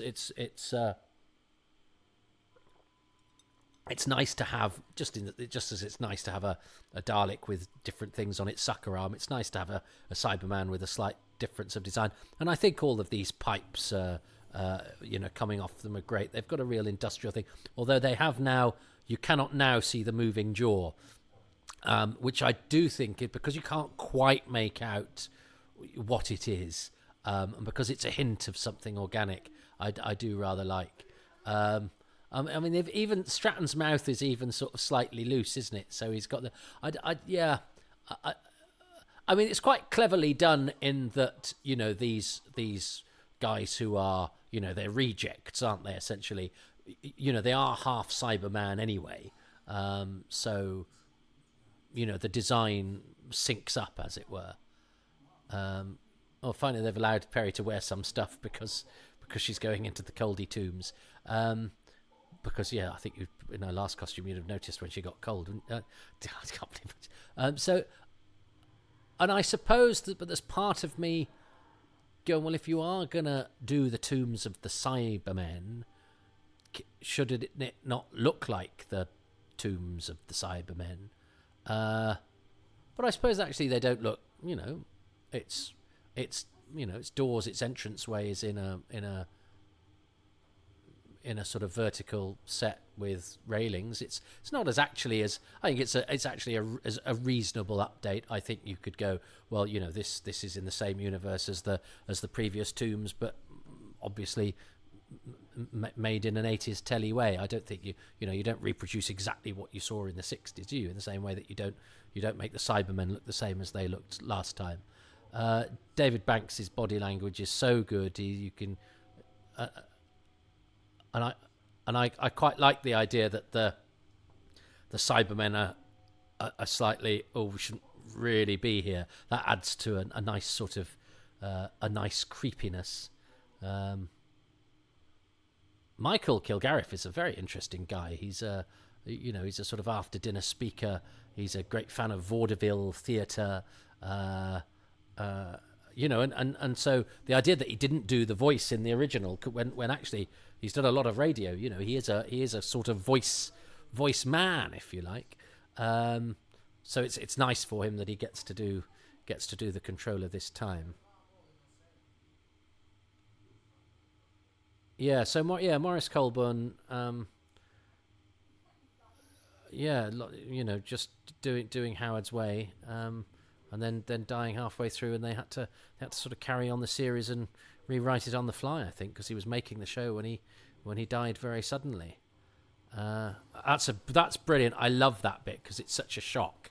And I'm a sucker for a Cyberman getting his head knocked off. This fight is quite fun. David Banks does a little sort of punch to the stomach before dispatching that the cobwebby Cyberman. It's quite fun. And I quite like that they don't have manhandle the Doctor, and Colin Baker really goes for it, sort of, you know, suggesting the strength of the thing that's hurling him about. Now, I'd seen the Cryons because the week before I'd watched Saturday Superstore, which I didn't always watch. I wonder if I'd watched it deliberately, though, because I knew Doctor Who was coming up. And they actually showed the scene of Varn, played by Sarah Green, getting shot. And then they sort of cut back to her, and she said, "Will Varn survive?" And you're going, well, it didn't look like it. She's been shot by a Cyberman. And she said, "Who is played by me?" It's like, oh, Sarah Green is in Doctor Who. And there's some quite heavyweight casting among the Cryon contingent. Not that you would have a clue, because you can't see who any of them are. They're curious costumes. Now, this is Threst is Esther Freud the novelist, who married David Morrissey from The Next Doctor, and is from the Freud clan, the famous family. Is she Clement Freud's daughter? I don't know how they're all. And there's Emma Freud as well, isn't there? Who's married to Richard Curtis. And so they're all. Now there's sisters going on, cousins maybe, but they're all from the same bunch. So there's lots of connections to Doctor Who and to other illustrious areas of UK culture. And she was an actress, I think, only for a short while, Esther Freud, and then became a novelist and an extremely successful one. So an interesting figure who I'd sort of love to interview, really, because I like anyone who's led an interesting and artistic life that also at one point played a Doctor Who monster with a see-through head and a moustache made out of bubble wrap or whatever. And, some effort has been made with the Cryons. I don't think they're 100% successful. They do look like they've got dinner plates on their necks. Well, not dinner plates, kind of things that you serve canapes on. Frosted glass kind of servers. I think the moustache stuff is quite good because it breaks up the traditional idea of sort of femininity in monsters that are all played by women and have these funny sort of dancey movements. So I quite like that. I think that's quite a daring and not particularly cliched way of approaching an all-female race. Go give them sort of walrusy moustaches things, and the trick with the eyes is quite fun. That they have that, obviously that magnification going on, and so that the human eye is magnified, so it looks bigger within the thing, but you can sort of see that it's magnified rather than an actual eye. So what's going on there? But I don't mind that. It's playing with form, it's playing with shape. And here's Faith Brown, who's got a bit of added colour and massive breasts. And now I'm not saying that because I'm a starer at breasts or core look at the bazoomas on that type of fellow, but I think with Faith Brown, I think it would be dishonest of one not to notice that she's packing quite a lot of heat in the mammary department. And Faith Brown, really curiously, was an impressionist, very well-known TV face at the time, but for light ent and for comedy, and I think is really good in this. And gives a good acting performance. So a sign that, don't underestimate somebody's acting because we associate them with something else like vaudeville or stand-up or song and dance or whatever. Because I think she's excellent in this. And you would think she was one of those people, because she was in I like this scene with Perry and the Cryons because I like the levels that they have to the design. I think it's quite strikingly staged in that way. That opening shot where you've got somebody up quite high up and she's right at the bottom. I think it's nicely framed. It's a curious change in tone this episode because obviously we lose a lot of the location and characters we had in episode 1 and are introduced to a whole new bunch for episode 2. So it is very much a game of two halves. I quite like the movement that the Cryons do. So you've got Sarah Green, who was supposed to be Koo Stark. Now, Koo Stark was a bit of a joke in our house because she was the sort of person that my brothers knew about because she was an actress, but she was also dating Prince Andrew, which in those days didn't quite carry with it the burden of public opinion that it might now. It was just that Prince Andrew was seeing this actress who got her kit off in a couple of things. So in a way, she was supposed to be the one that was harming his reputation. Oh, how times have changed. And in fact, because as she proved in a couple of films, she was all grown up. Now he would probably use her to improve his reputation. But Faith Brown, I know some people who've who go to great efforts to sort of track performers down and things. Faith Brown is not as easy to find as you would think, seeing as I say, she did an I'm a Celebrity, Get Me Out of Here, a while ago now, but that's still, more recent and more of a sort of everybody's seen phenomenon than a lot of people that we consider famous from Doctor Who because, they might have starred in the second series of a drama that was on in 1994 or whatever. And I was really surprised when my friend Ben said, "Well, actually, we never hear, we don't know where Faith Brown's old agent doesn't know where she is or whatever." So I wonder if she's just gone, "Well, I've had enough now. I've done it. Money, don't need to. I'll just keep my head down." Anyway, I hope she had, because when I heard that she was going to be in it, I was like, "Oh, really? I'm not sure about that," because of the association. She was an impressionist and a sort of buck-toothed, brassy sort of, as I say, Saturday Night Light really type of figure. And I think she does a lovely job here. I mean, some of their body language is slightly exaggerated, but that's what they're going for. These are creatures that move slightly differently. And I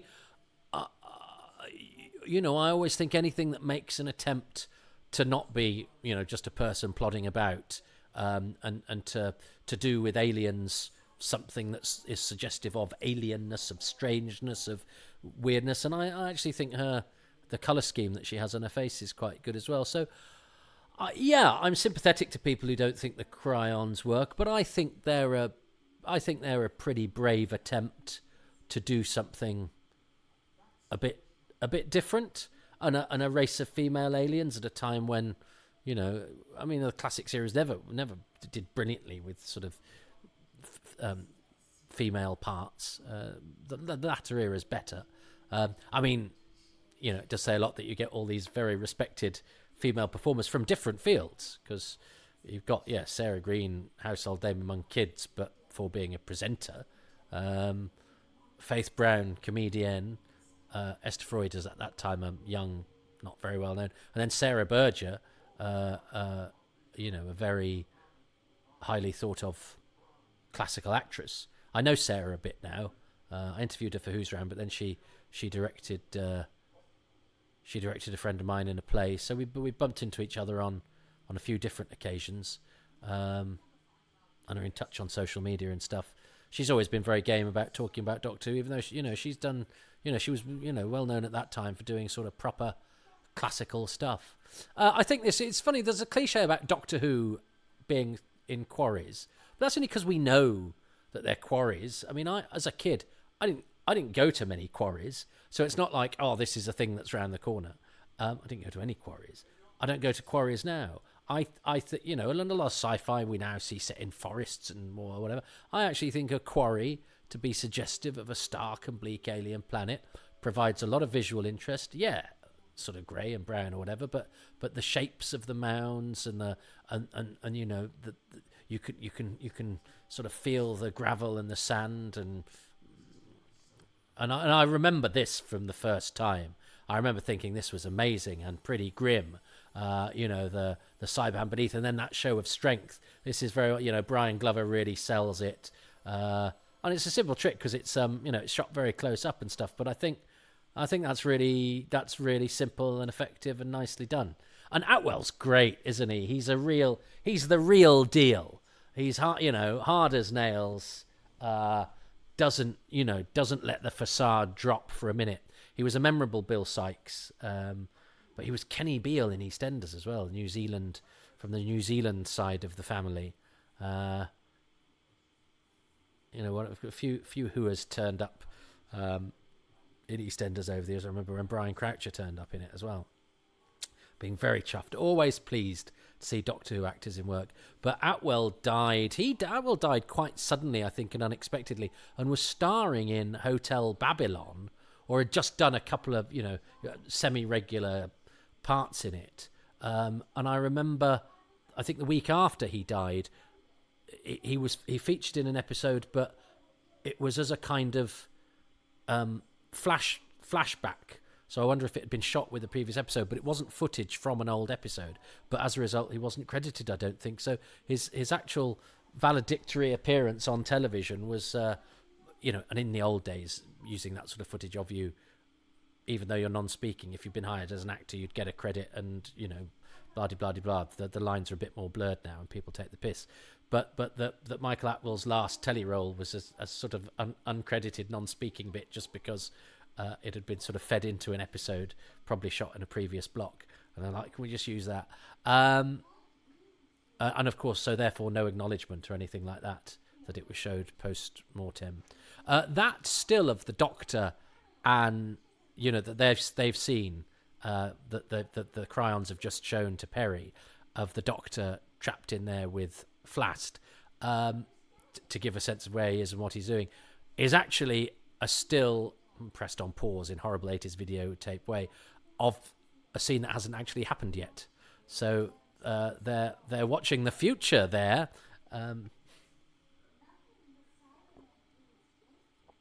Sorry, I've just finished my pint of ice cold water because it's it's the hottest, one of the hottest weeks on record, and I'm watching everybody getting very chilly on Telos. So there's been quite a lot of chatting so far in this episode, but I suppose you did always feel at this time that Doctor Who was trying to tie in whatever was happening in the world. So Halley's Comet was very big, and it's quite humbling, Halley's Comet, because it only comes every 75 years. He's very bold with his close-ups, and I quite like the fact there's one of those rare character looking straight at the camera from Sarah Berger there, and she's beautiful, and she's even beautiful in her Cryon makeup. Lovely eyes. It's a really interesting that somebody's, even under all of that stuff, you can get a sense of somebody's beauty.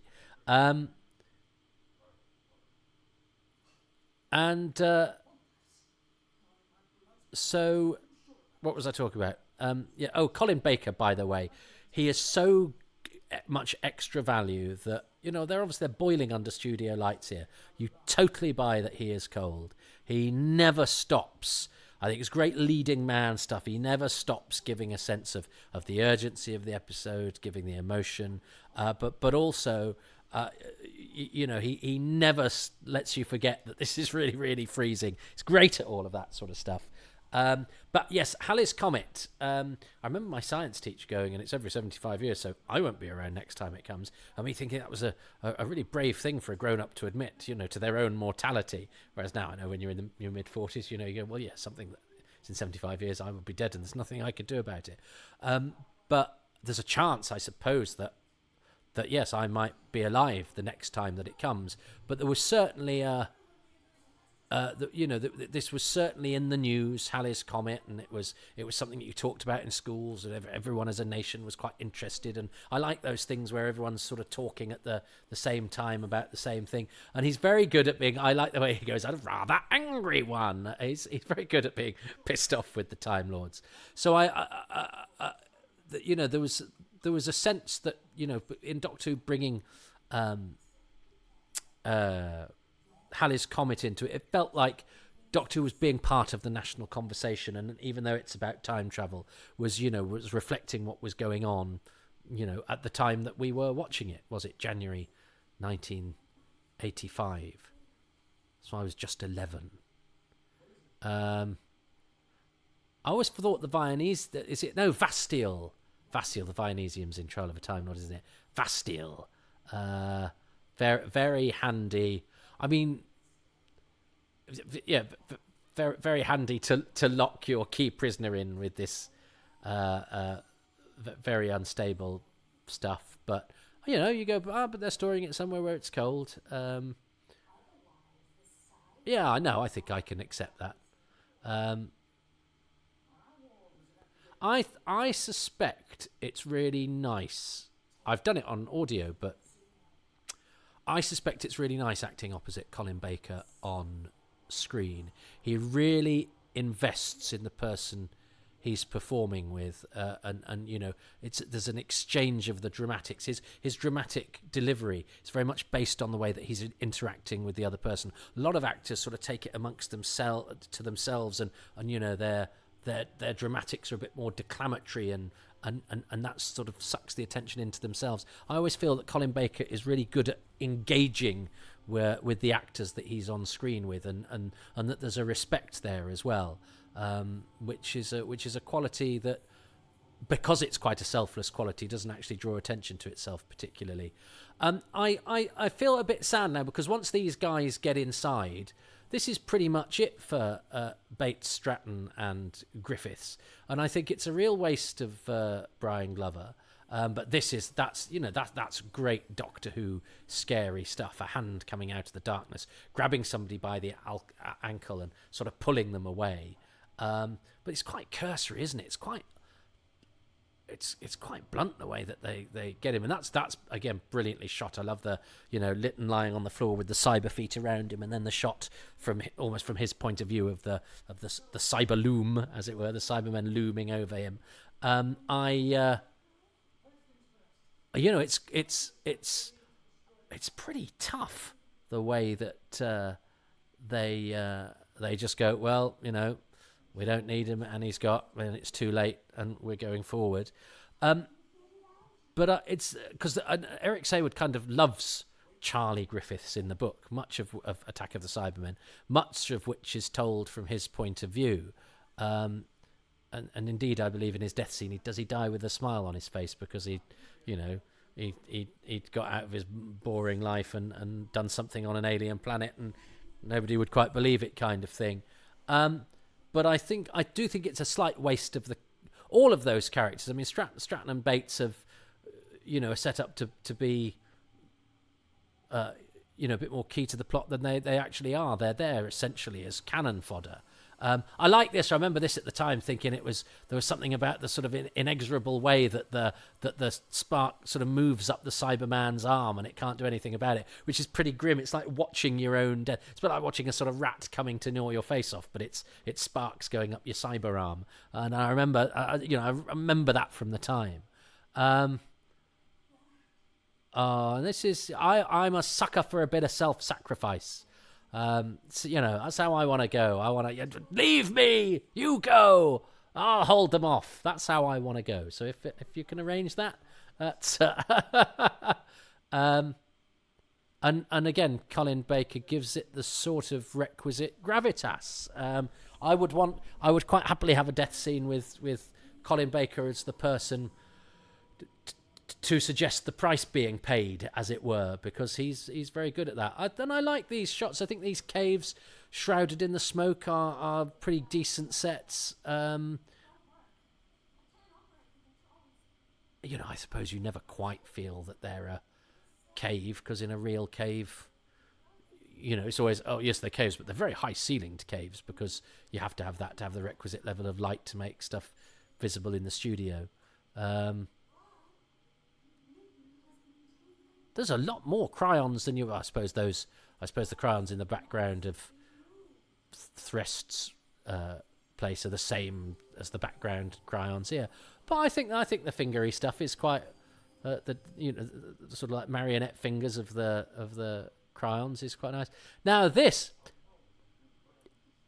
I've just done an interview about this, about whether this series is for a television program, about whether this series is too violent or not, and I think they'd wanted me to sort of err on the side that it was, but I have to be honest and say that I wanted Doctor Who to be violent. I may have sort of mentioned this last week. This was getting to the point where Doctor Who was occasionally seen as a bit ropey and a bit of a kids' program. So any suggestion of blood, and that's really effectively done. It's nicely acted by Colburn, but it's the very simple effect of there being blood on his crushed hands, but it is sadistic, and it is kind of sadistic without an awful lot of context. Or I suppose the argument is, if they knacker his body, that's a suggestion to us. Well, he's not going to recover from this, and so they're going to start turning him into a Cyberman. Which is the beginning of the end, and his journey to his sort of final moments. But it's worth noting how little Lytton and Griffiths sort of have to do after that first TARDIS scene, at the expense of a lot of stuff with the cryons, and I'm not sure as a viewer that's particularly where I want stuff to be. I don't know. Oh dear, the Doctor has escaped. And I quite like, she has quite a cool payoff line. And this is quite grim, I seem to recall. when they kill her. But I'm not sure I'd remembered the crushed hands either. That's which is worth noting in and of itself, because I tended to notice moments where, green goo comes out of a Silurian's face or a Sea Devil's face, or the money shots, as you were, the head of Stengos, all the grim stuff. I very much was the stuff that I sort of took away with me a lot of the time, particularly because that was the stuff I thought would earn me brownie points with the kids at school. This is very well lit, this scene, actually, because I suspect it's all quite simple, little bits of flattage and lots of darkness, because it's a piece of scenery that's not seen very much. So I suspect that was done on a bit of a budget, and it's actually simple but effective, nice lighting, good use of shadow, well done there, everybody. But yes, I love the way that I like the Cryon's fingers, and I like the way she makes her lower the gun there. I'm actually quite enjoying the Cryons as a visual, apart from the dinner plate necks. I don't quite know what's going on there. Is that part of what they're wearing? If so, it's or because if that see-through stuff is the skin on their head, have they got like big gill necks? In which case that's a bit strange. Love a bit of cobweb. Sometimes a bit of cobweb is rather fun. And I like this idea of that they're rotting away because something's gone a bit wrong, and that we've got the distress signal. The Cybermen have one weakness. No, they don't. We've established in this story they've got about 1,000. They always react to the distress of another, which seems a little bit un-Cyberman-y, actually. My feeling is a Cyberman would go, if one's in trouble, what can we learn from that? Rather than we need to go and rescue that one. We only go and rescue that one if it's got something really important. Otherwise, nuts to you. It would be illogical. Now I remember this being, this being pretty grim, isn't it? Because they essentially chuck her outside to boil to death, which is pretty harsh. But I quite like her cussed response, and it's a terrible line. I don't have an instrument for measuring time. It's very slightly overblown-y, sci-fi stuff, but actually Faith Brown succeeds in making it a kind of sarky riposte. But this is pretty grim, and Banks's body language is absolutely magnificent. He's there going, I'm the cold, impassive thing, wall of steel, whereas she's the opposite of cold. She is a creature of movement and all of that. And I love that contrast to her trying to get in and Banks just standing there, and she's the organic boiling flesh and he's the cold steel. And I think that's pretty grim and very nicely done, and well done, Faith Brown. But this seems, I think, of and I mean it all happens in one camera shot as well, isn't it? It's a very sort of cheap end to, and it's never really quite clear what's going on. You don't know why he gets electrocuted, really. There's no explanation there, and then these guys just run off, and one camera at the end, and I mean you barely see Glover because of the blocking, and Jonathan David's in front of him.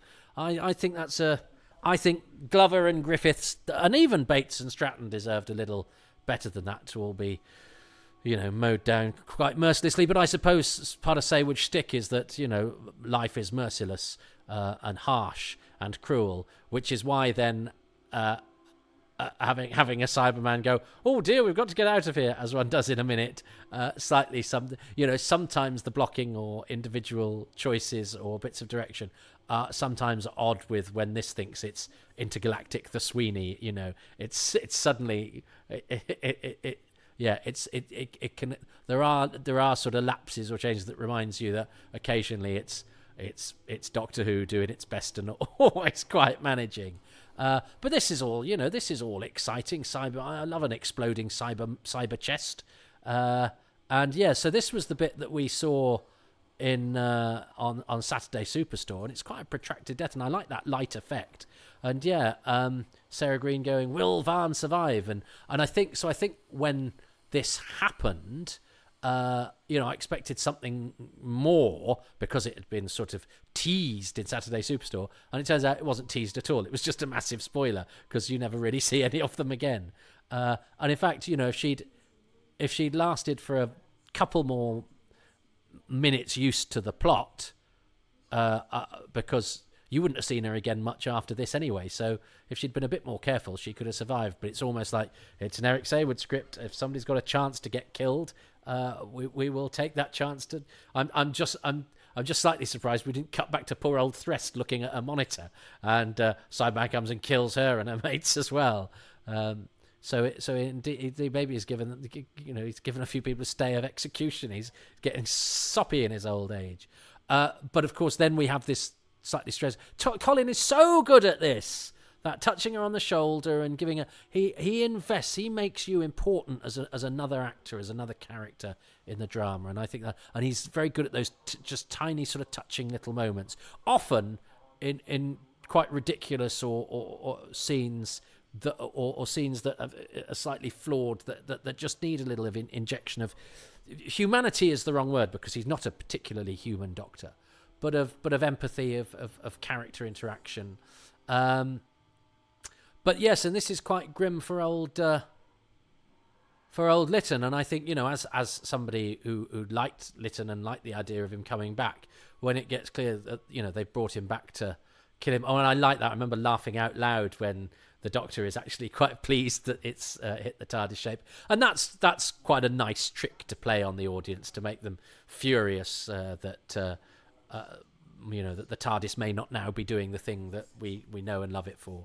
And playing with their expectation, I think that's quite fine, and I do like the way that Colin Baker pats it affectionately as if to go, I actually quite like it that things go wrong, and and it's a good lesson for life, and a very good lesson for Doctor Who is to sort of treat shortcomings with a certain rueful pleasure in a way, to sort of go, it's quite nice to be reminded that actually nothing's perfect, and you have to be like that to be a Doctor Who fan, because Doctor Who, for all its brilliance, it treads a fine line. It's about somebody travelling through space and time in a police box that's bigger on the inside than it is on the outside. It's about a benign, funny alien doing sci-fi adventures that vary from the outlandish to the scary to the extremely ambitious to the sometimes misconceived. And you have to, all produced, on multi-camera BBC budget.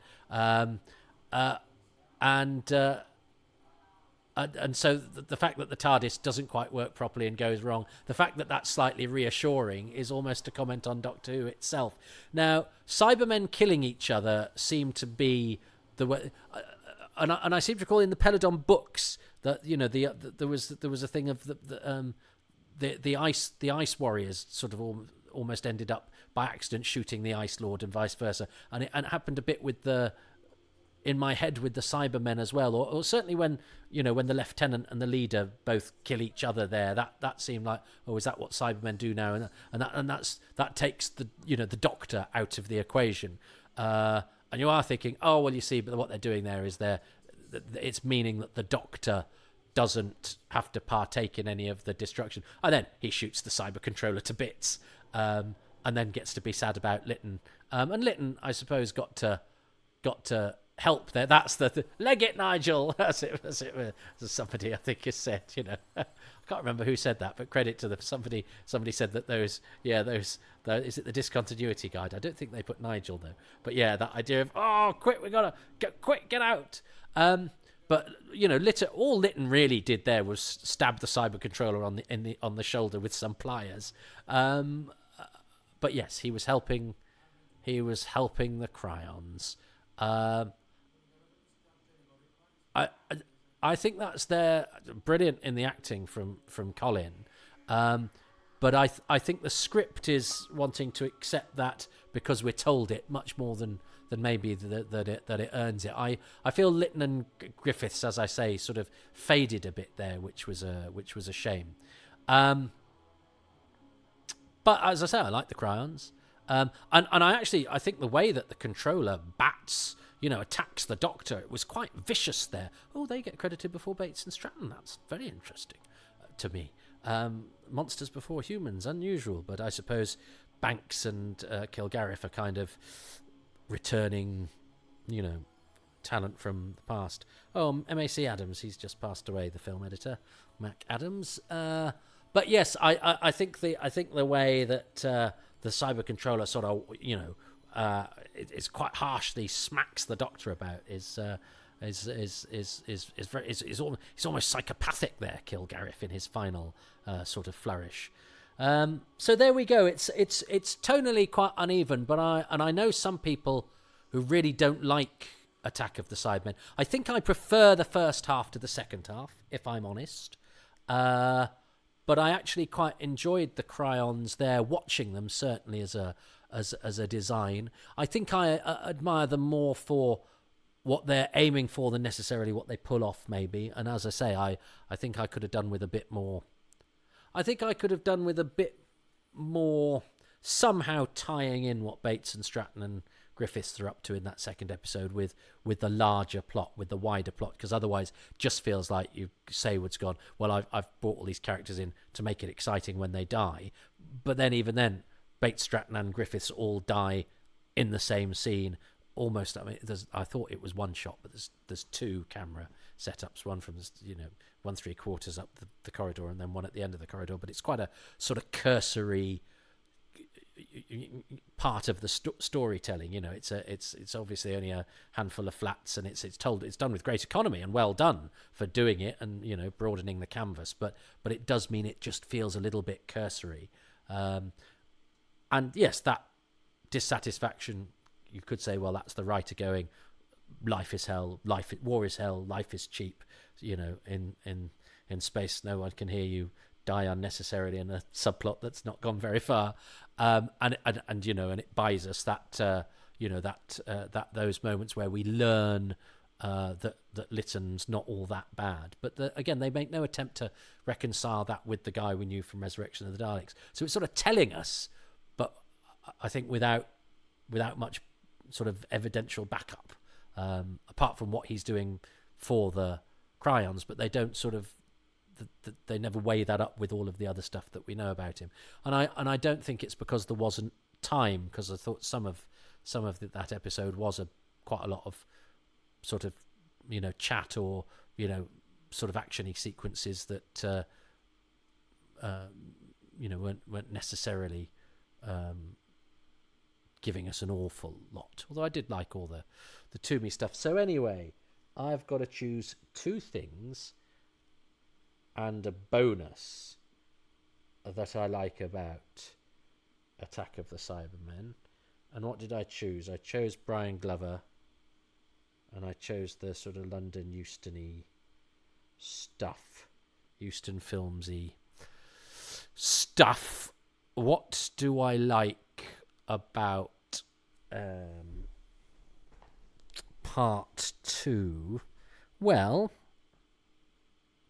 I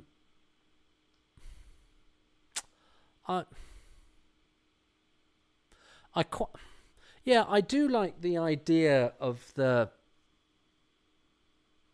of the cyber rejects. I think they're a reasonable sort of variation on the myth, and it does lead to that nice scene where Atwell, who does it very well, strips his glove off and really squeezes Griffith's hand, and I think that's all very well done. So yeah, the sort of cyber rejecty, that and the fact that it has that sort of tough guy element that is echoed in the stuff in part 1, the gangster Euston Filmsy stuff. The fact that you've got Michael Atwell doing it and being this sort of tough, bringing this sort of tough London attitude, which again was not massively usual for Doctor at the time, when villains tended to be sort of RP and that sort of thing, and that there's a sort of working class sort of Cockney people in Doctor Who tended to be sort of cheapy or chirpy supporting characters, or factotums or soldiers. I can't like that sort of gritty thing. But is that a good enough thing to say? Or is it that I like the outside, the planet surface stuff, the quarry? I do like the quarry. And I like I like the Cryons movements. I like the Cryons. I think I'm going to say the Cryons. I don't think they're 100% successful, but I don't quite know why, apart from maybe the plate Gilnicks. But I do like the movement. I do like the thing of going, well, let's make them, sort of all feminine, but with moustache. I like women with moustaches, is what I'm saying. But if they're from space, I think there's quite a lot of creativity got into them, and quite a lot of imagination gone into them. So I'm going to say the Cryons, and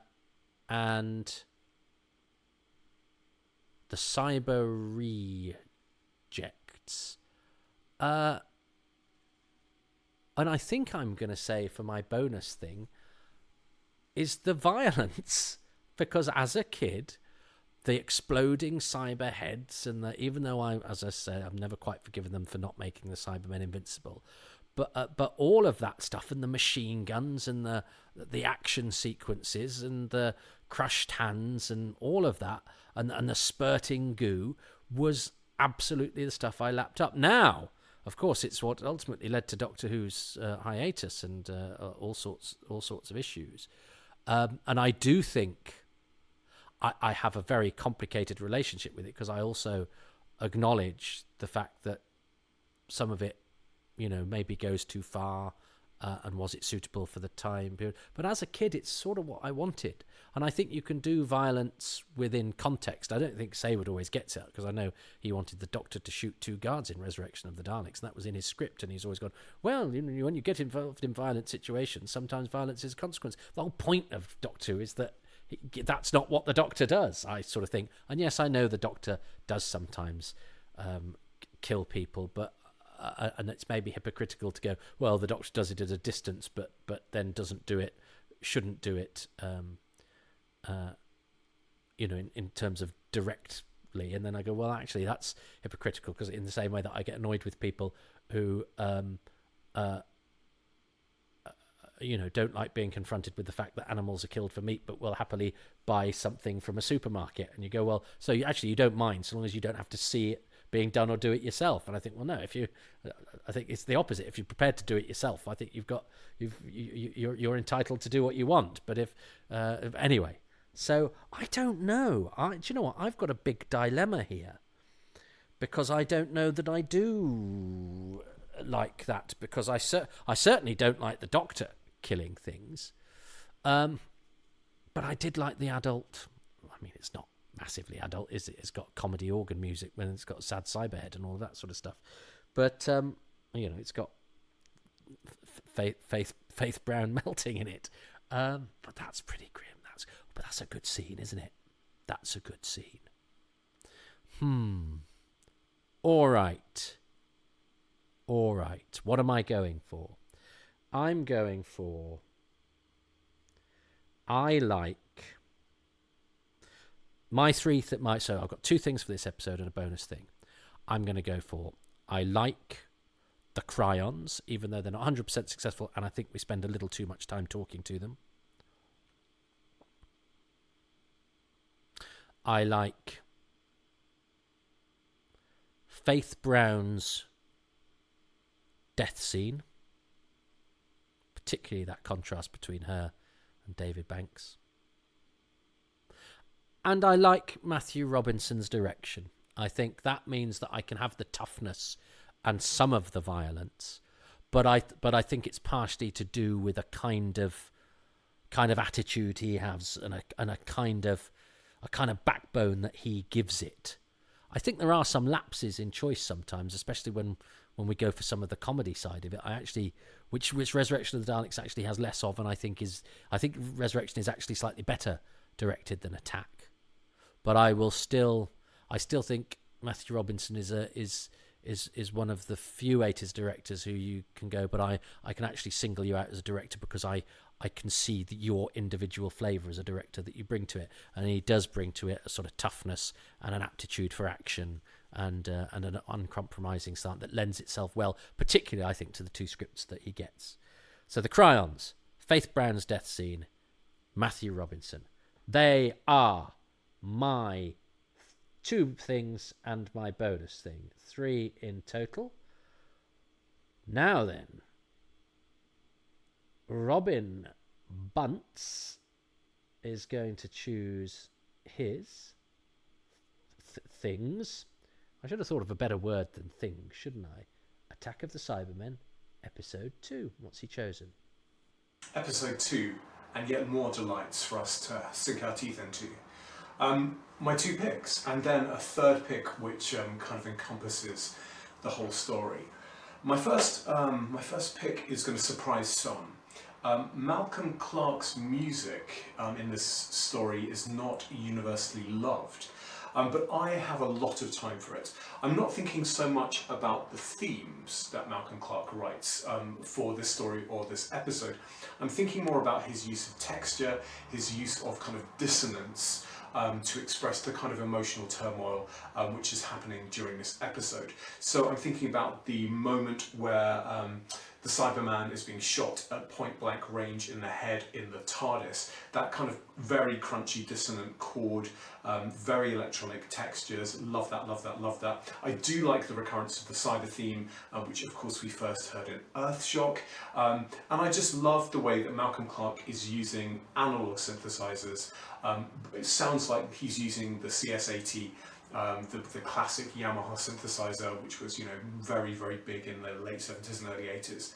I like the way that he's constructed this kind of sound universe, which is kind of glassy and cold and slightly and there's a lot of ring modulation in there, particularly the kind of ring modulation bell sound that he's created, which just kind of seems to epitomize and encompass everything that the Cybermen represent. So there we are, Malcolm Clarke's music. That's my first pick. My second pick from this episode is Lytton's death. I have to say I do love Maurice Colborne. If I'm saying his name wrong, forgive me. But yeah, I love him. I saw him first, I think, in Day of the Triffids, I think in 1981, and I adored him in that, and I adored that entire production. I didn't see much of the Peter Davison years, as I said earlier, but I did watch the Dalek episode, so I was kind of aware of Lytton as a character from that. I liked him. I do like mercenary characters. You know, there's a lot of kind of moral complexity there, and I like the fact that this is his kind of redemption. This story in this episode particularly is his redemption. And yes, and his death is very, very moving. I think it's played enormously well. I like the way that his death brings out the Doctor's humanity again. And again, it's a different kind of humanity. There's a kind of vulnerability to the Sixth Doctor, and I guess we sometimes think of the Sixth Doctor as kind of pompous and kind of self-regarding, but there is this kind of undercurrent of kind of self-doubt in Colin Baker's performance, and Lytton's death allows Colin Baker to kind of perform both aspects of the Doctor's character, and it also allows Nicola Bryant to come in. And I think I like the way that Perry has her own moral compass all the way through these 2 episodes. You know, she's not simply saying yes, Doctor. She's thinking about things from her own point of view, and Lytton's death kind of allows all of those things to come through. Obviously, the kind of torturing of Lytton's conversion leading up to his death, all of that is kind of very interesting as well, and you know, it's very video nasty, appropriate to the era, I guess. So yeah, so Lytton's death, that's my second pick. So finally then, what do I like about these episodes combined, my kind of overall pick? I think the thing I haven't really mentioned so far is the Cybermen, and this is what I like about this show. I think this show, more than any other Cyberman story in the classic era, really explores what the Cybermen are and what's distinctive about them as villains. So yes, we see the conversion process in this second episode, and it's kind of hinted at previously in the first episode as well. We see the conversion process much more fully than we see in any other episode of the classic era. And we also have a huge amount of cyber history thrown in. So there's callbacks to Mondas, there's callbacks to Telos, Cybermen in the sewers. Presumably they've been knocking around since the 70s or whenever it was that the invasion episode took place. So I love the fact that this takes the Cybermen seriously. I love the fact it's rooted in this fictional history of the cyber race. And I mentioned H.G. Wells earlier, I'm going to mention H.P. Lovecraft here.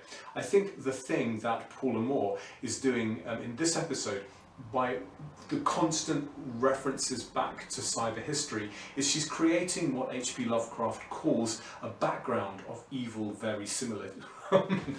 Try that again. A background of evil verisimilitude.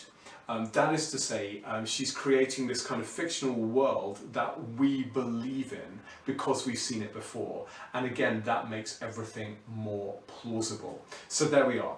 I love this. I think this is by far the best Cyberman story of the classic era, at least in colour. Okay, I'm going to back off that. I'm getting a bit excited. Yeah, at least it's the best Cyberman story of the colour era. So I enjoyed this enormously. As I say, this is the show which rekindled my love of Doctor Who back in 1985, and I owe it a great deal for that. I've always loved watching it. I was so excited when they released it on VHS. I was so excited when the BBC released it on Blu-ray, and on DVD, and I'm looking forward to the BBC releasing it on Blu-ray. So I hope you enjoyed this story as much as I did. And you know, a day watching Attack of the Cybermen is always a good day. I hope you felt that too. Plugs. I should plug some stuff, shouldn't I? Well, if you want to read about my thoughts about Doctor Who, get Doctor Who and Philosophy bigger on the inside and read my chapter about the Daleks. It caused a bit of a stir when it came out, and yes, it gives a different account of the Daleks' origins than the one which is usually kind of put out there. Secondly, 12th Night. It's a book about the Peter Capaldi era. I've got a chapter in there about the politics of Peter Capaldi's first 2 seasons. It contains punishing detail, lots of references to all kinds of political philosophy and political events. You'll love it. Finally, I am a host on Shoulder of Orion, the official Blade Runner podcast. When I'm not thinking about Doctor Who, I'm thinking about Blade Runner. So, you know, why not join us on Shoulder of Orion, available in, you know, all good podcast outlets. Sorry, that sentence ran out of steam a little bit there.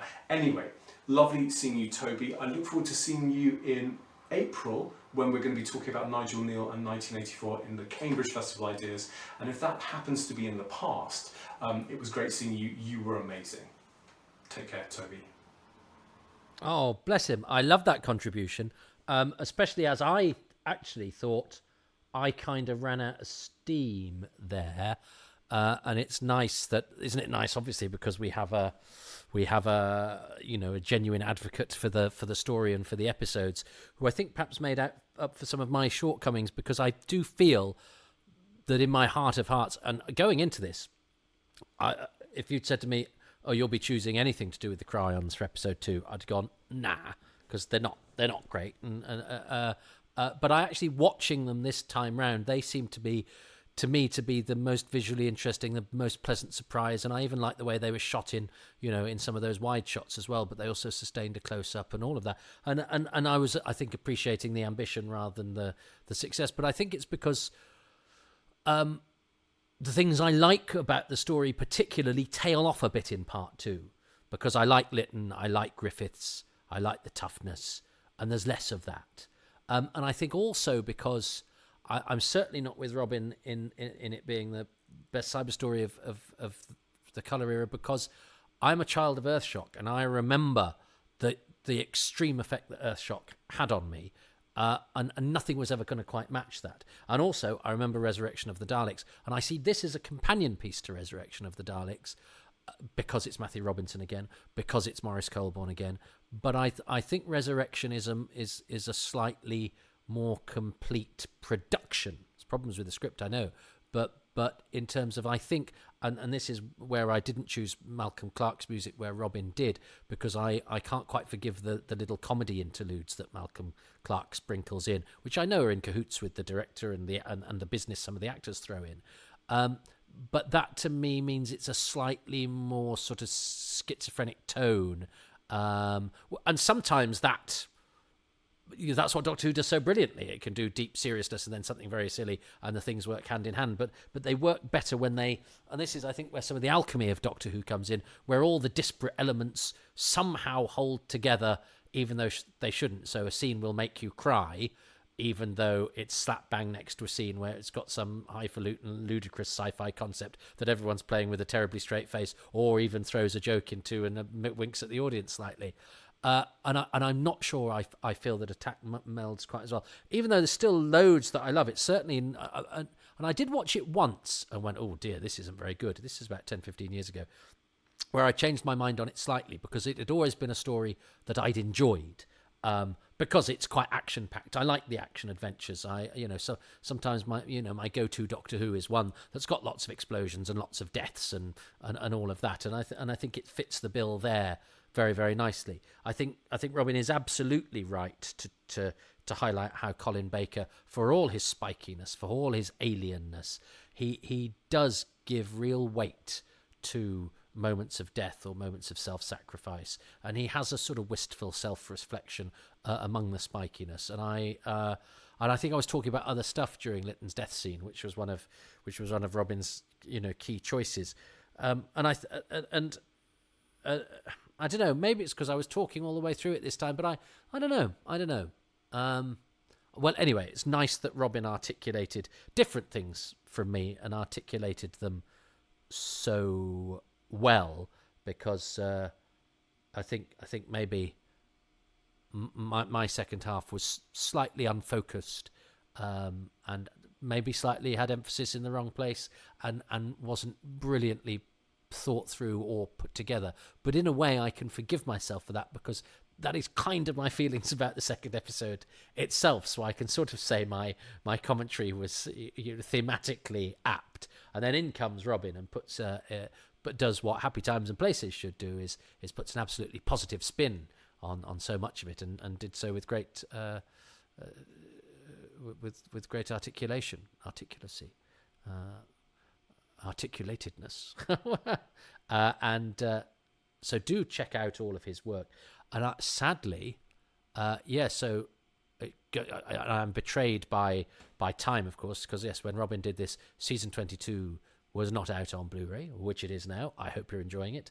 I'm on the commentary for Revelation of the Daleks, which was nice because it means I got to do a BBC commentary with Colin Baker. And for years, I'd never actually done a BBC commentary with any Doctor.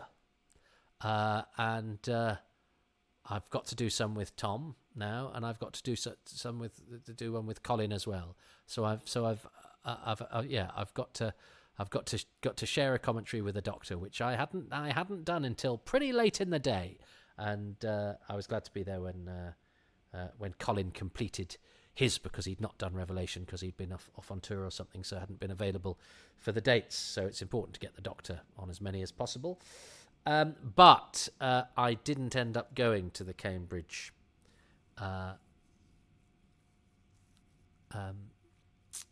Institute of Ideas, or the Festival Ideas that he'd arranged, and he was so very understanding. I sort of chickened out. My Chez was very ill, and I was very reluctant about travelling because of COVID and all sorts of other things, and so I backed out in the end. So Robin, I'm afraid history has made a liar of you, because I wasn't brilliant. I wasn't there. I was not there. I do not remember it, which is very appropriate, seeing as we were talking about 1984. It has been erased from a history that never happened, even though in your version of history there it had, and it went brilliantly. So there, that too is my own inadequacy is thematically apt once again. So at least, yeah. At least, my failure always always reflects some form of subtext or thematic appropriateteness. So, so yeah. At least it's a failure, that absolutely works in context. And I think maybe that's a metaphor for my life in general. Anyway, look, I hope you enjoyed Attack of the Cybermen. I hope if you didn't enjoy Attack of the Cybermen before, you've enjoyed it a little bit more this time. I hope I accentuated the positive as much as I can, because as I say, I find that a perfectly enjoyable episode to watch. And particularly the first episode. But I don't think it quite... I think it could do with another draft, maybe. But that's sort of nitpicking. I would perfectly happily sit and watch that adventure. I just found it slightly more difficult to talk about than maybe I'd anticipated. But that's all right. Anyway, I'm going to open the back door now because it's really hot, even though it's late at night. And I'll let Bernard the dog out. And then when he tries to come back in, I shall stand impassively and watch him melt. I'm not going to melt the dog. There's taking thematic reflections a little bit too far. So anyway, thanks very much for viewing and listening, and I hope I haven't misjudged a Doctor Who episode, in this case, Attack of the Cybermen Part 2. Goodbye.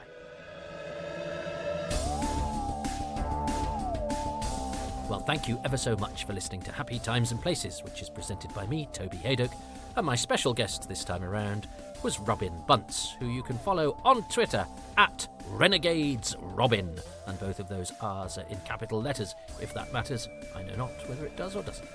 I'm grateful to Robin and to the patrons who make these podcasts possible, and they include Ruben Herfindahl, Ian K. McLachlan, Philip Marsh, Nathan Martin, Roland Moore, Rick Moran, Kevin Murdoch, Graham Knott, Adam Parker, Barry Platt, Risto Matti Sarillo, Frank Shales, Andrew and Lisa, Catherine Armitage, John Arnold, Kevin Ashelford, Luke Atkins, James Bell, David Bickley, Will Brooks, Gary Byrne, Robin Bland, Robbie C., Alex Kafajoglu, Paul Carnahan, Paul Cannington, Andy Case and Ian Clark.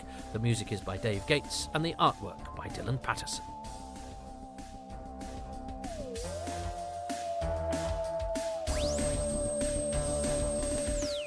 You too can become a patron by going to patreon.com/Toby Hadoke. And you can also support these podcasts at kofi.com/Toby Hadoke. Or you can just go to Patreon, Podbean, Spotify, pick up a Podbean, I was going there, or Apple, and they're even on YouTube now, anywhere where these are available, and give some good reviews and those 5-star ratings, which really help to just make more people aware of these, which would be lovely and really helpful. So all of those different places you can support these, or simply by word of mouth, or telling your friends, but mostly I'm just grateful to you for listening and getting this far. As I mentioned, these are now available on YouTube. I have a YouTube channel, Toby Hadoke. I'm also on Instagram at toby.hadoke, and I put videos and bits and bobs there about my comedy as well, should that be of interest to you.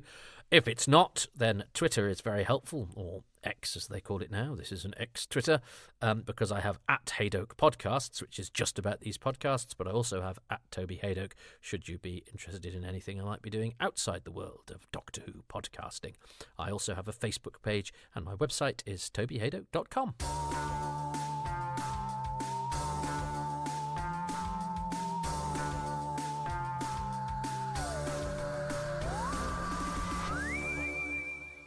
Since recording, I've no idea what I did of as the post credits chat on Attack of the Cybermen. It was so long ago. I always redo the opening and closing credits when I do an omnibus version. I've no idea why. I think I just like making life difficult for myself.